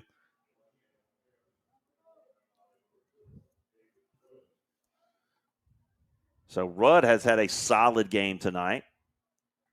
That clock continues to tick. We'll have to keep a close eye on the timeout situation. I believe North Paulding has 2. Hoyas still with their full bevy of timeouts. 2nd down and 6 now. As they're going to bring those tight ends, just bunch them all together, tight formation. Back to Morris Martinez. Trying to bounce it outside. He's going to be tackled just short of the first down. Going to be 3rd down and 1. And again, Terry, kind of like you said earlier, the running game is chunking plays here, just 4 or 5 yards, and the clock is running. Mm-hmm. And you got to think, they're trying to limit, the ability of the Hoyas to get the ball back. Yep, I think that's what their game plan is here late. 3rd and 1. Hoyas trying to get off the field here. Low snap again. Morris Martinez, he's got the first down across midfield to the Hoya 48-yard line. And they're going to stop momentarily to move the chains as the clock continues to run. All right, we appreciate you guys listening. You've been super active on the Hoya Alumni Live chat line. We've got a Hoya down right at midfield. He's sitting up now. Trying to see who that is. Looks like 30-something. Looks like Trey Lilly, possibly, number 36 maybe.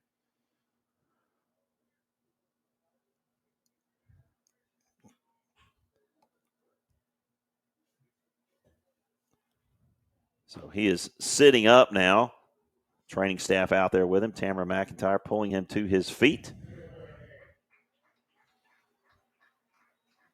And he's coming off under his own power. And we very well may see him again. But he is definitely going to get a breather right here as they reset the chains. 1st and 10. Ball just inside Hoya territory at the 49-yard line. 5:24 to go in this one. Hoyas clinging to an 8-point lead, 25-17. Hoyas need a defensive stop here. Nair in the shotgun. Morris Martinez bounces it to the left, and he's going to get taken down, but not before he picks up about 5 yards to the 45-yard line. Yeah, Hoya defenders are doing everything they can to stop that push from the offensive line, but the problem is the D linemen are not going to be able to make the tackle at them because they are completely wrapped up. It's going to have to be the linebackers. 2nd and 5, getting away in the backfield. That should have been a tackle for a loss. Morris Martinez picks up about 15. Just right through the arms of the linebacker. I didn't see who that was. It may have been Bowles who knifed in there, but Martinez just kind of like a little elusive move to get out of his grasp and picked up the first down to the 31-yard line of the Hoyas inside of 5 minutes now, 4:50 to go. Sideline warning on somebody. I don't know who it was. I didn't see him point in a direction. He pointed that way. He pointed towards the end zone. Maybe he was talking about the middle schoolers, I guess, in the end zone. We'll have to see. 1st and 10 for the Wolfpack at the Hoya 31. 4:45 to go. Low snap again. Toss to Skelly. And he trips and is tackled by Kauser after a gain of only 2. And Benitez comes out. McAdoo back in. And there's a pretty decent chance that this next play is going to take us inside the 4-minute mark. Nair in the shotgun. Skelly again, met in the backfield, tackled by Lilly, who's just back in the game. And he may be cramping again. Nope, he's back up. Trey Lilly with a big tackle there on 2nd down is going to bring up 3rd down and 7. And Terry, this is two plays right here. You could really make a statement. Yeah, well, you've got to stop them on 2 straight plays here. You have to, because they're going to go for it on 4th down. Skelly is the tailback on 3rd and 7. Toss to the right. He's got space. He's down, and he's going to be just short, I believe, from where that spot is. It's going to be 4th and short, and it looked like another egregious hold there on the outside. Yeah, I mean, it's getting pretty blatant now. I mean, and again, I don't care if you think we're whining or not, because I know what we see. I've played this game, and I know what I see. So 4th and less than a yard, and I think we're going to get our first Smith Appliance timeout by the Hoya defense. And let's just recap this for our listeners. Again, if you're not listening right now, you should be. But if you are listening, share it with somebody. We're going to take you guys home. The last 3:20 of this one with the Hoyas leading 25-17. and may give you a Salon Posta GHSA scoreboard update here from good friend Terry Kemp. Yeah, if we can get it to load, we'll definitely do that. We are going to hit the Salon Posta GHSA scoreboard and tell you that Marietta continues to lead McEachern. They are in the fourth quarter now. It is 10-9 Marietta. Cherokee leads Pope 26-23 in the fourth. Lassiter 41, Northview 14 in the fourth. Sprayberry has dismantled Kennesaw Mountain 48-7. That is a final. Roswell leads Walton 27-21 in the third. And River Ridge leads Altoona 21-13 in the fourth. All right, ladies and gentlemen, back for a critical fourth down play. Fourth down and less than a yard. Martinez is in the Wildcat. He's got it and more. Across the 15-yard line down to the 14. They'll reset the chains, and the clock will run. So he needed 1. He got 7. And this has been a time-consuming drive.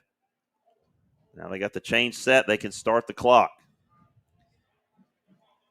Quickly to the line is the Wolfpack. 3:05 to go. Martinez in the Wildcat again.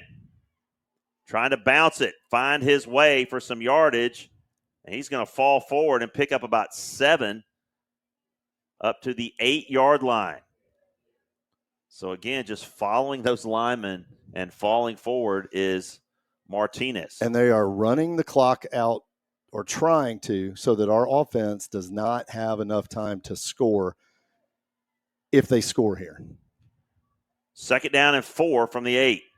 Martinez again, Wildcat.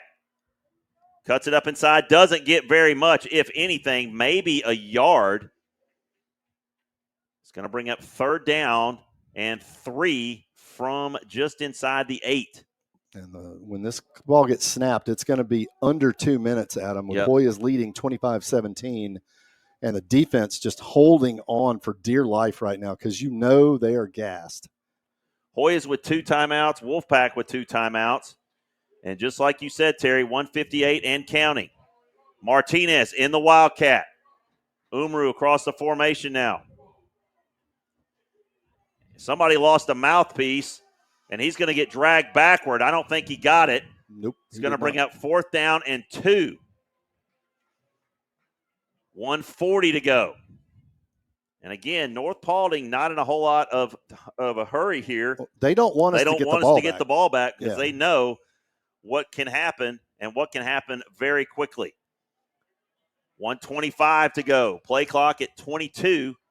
And they're going to take this thing all the way down because this is your ball game right here, folks. Hoyas get a stop here on 4th and 3. Martinez in the Wildcat again. Heavy dose of him.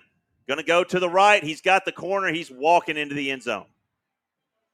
The Hoyas sell out on the right side, and Morris Martinez, who had been going left that whole drive, takes it in, and it's 25-23. So hard to make the tackle when you're being tackled.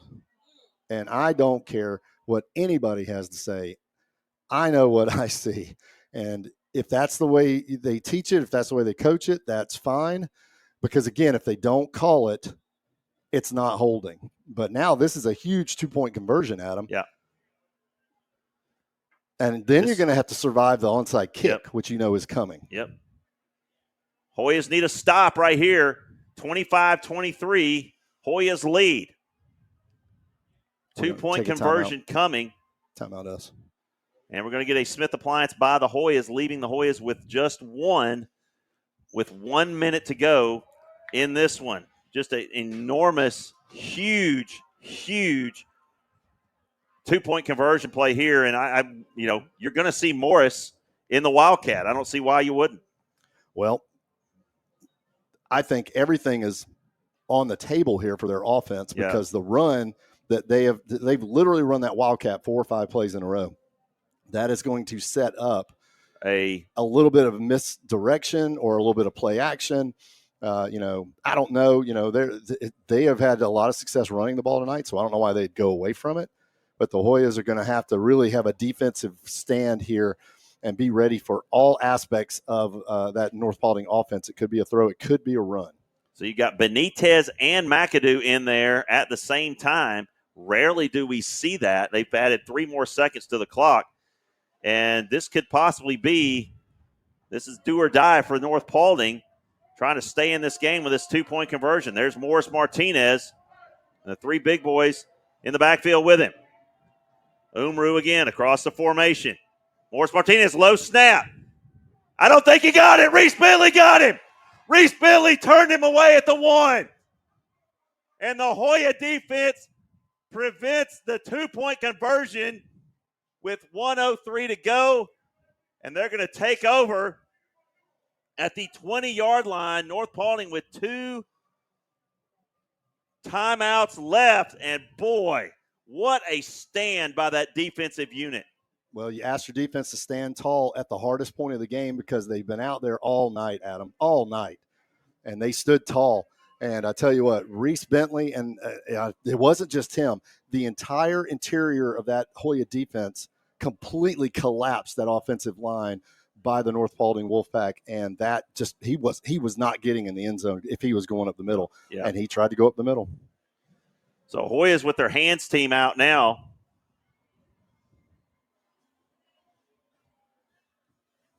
As Kanate is back there to return, but they got 10 guys within 10 yards of the within 17 yards of the football right now. Hold your breath because this is going to be exciting, folks. Here we go. Onside kick ready by the Wolfpack.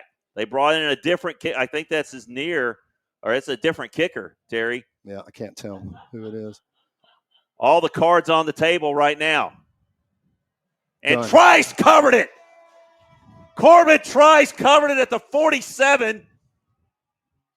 And that could be all she wrote, brothers and sisters. They do have 2 timeouts left. Not exactly sure how no seconds were off the clock, but Corbin Trice fielded that one like a third baseman and just dove on the ground. And that might be the key play that earns the Hoyas the victory tonight. Well, you got to secure a couple of handoffs here because you're going to have to. They're going to burn the timeouts they have left, however many they have, and the Hoyas will. And they're going to sell out on the run here. So let's see what happens. This could be interesting. 1st and 10 for the Hoyas at their own 47. High snap. They give it to Hill, and he gets it. Did he get the first down? He did. Hold on to the football, young man. He's got it across the North Paulding 40 down to the 39-yard line. 1st down, 54 seconds to go. A 13-yard run by Jermaine Hill. And the clock is running now. And we can take it down inside of about 28 seconds, I do believe. We can take it down inside of 22 seconds right here without running a play. And they're going to just go victory formation and hold on to it. That's it. They don't have snapping again. And apparently they are out of timeouts. Again, our board not accurate, and that's going to be the last play of this one. The Hoyas. What a game. What a game. What a defensive stand. For all we talked about the offense this week and the offenses, it was Reese Bentley, David Rudd, and that Hoya defense that stood tall when they needed to. Oscar McAdoo, all of those guys in the middle of that line just did what they had to do on that 2-point conversion. And we talked about, think about this, a penalty that occurred in the first quarter on an extra point literally made the difference in this game. And we knew it could. We knew it could come back and haunt North Paulding. And I tell you what, that's 2 really good teams right there, Adam. Yeah, that's absolutely. 2 really good teams. They're going to be competing for region titles. I know they play in a tough region, but you tell me they can't compete with North Cobb, and there's no doubt they can compete with Walton. Oh, absolutely. Yeah, absolutely. Ladies and gentlemen, again, amazing game here from Cobley Stadium. Hoyas end a 2-game losing streak to the Wolfpack by coming out on top, 25-23. McAdoo's going to lead the cheers. He's like, this is our house, baby. This is our house. Hats off to those guys. Corbin Trice made a huge play covering that onside kick, but we got to go to our blazing speed player of the game, Terry. Well, I have 2 in mind. Okay. I think it's either Reese Bentley or Corbin Trice, because if Corbin Trice doesn't field that onside kick cleanly, this is a different ending, potentially. But I think Reese Bentley, he's going to be my vote because I think he played a whale of a game. Yeah, you're taking a team that averaged 43 points a game, holding them to 23. Hey, our Blazing Speed player of the game goes to Reese Bentley. Again, Blaze Speed, powered by Blaze Sports Performance, Marriotta's elite speed and agility training system. Follow at Blazing Speed Kills to give your athlete the edge. DM now to book a free assessment and test your vertical and speed. That's at Blazing Speed Kills. Again, Reese Bentley, our Blazing Speed player of the game. And, wow, what a win for this group. They get an off week next week to get healed, to get better, to get ready for region play against Pebblebrook on the road. Yeah, I mean, great win. You just beat a good team, a really, really good team. And I kind of think that Hoya team down there in the Kelly and Navy is a really good team, Adam. They really are. They showed they can play a full game, both sides of the ball, and play real complimentary football tonight, which, again, great key plays by a lot of guys. We appreciate you guys. Our Hoya alumni chat line was off the hook tonight. You couldn't even keep up. Yeah, we had nearly 1,000 engagements. We love you guys. Let's keep it up. We really appreciate it. Huge listening audience. Adam Freeman for Terry Kemp.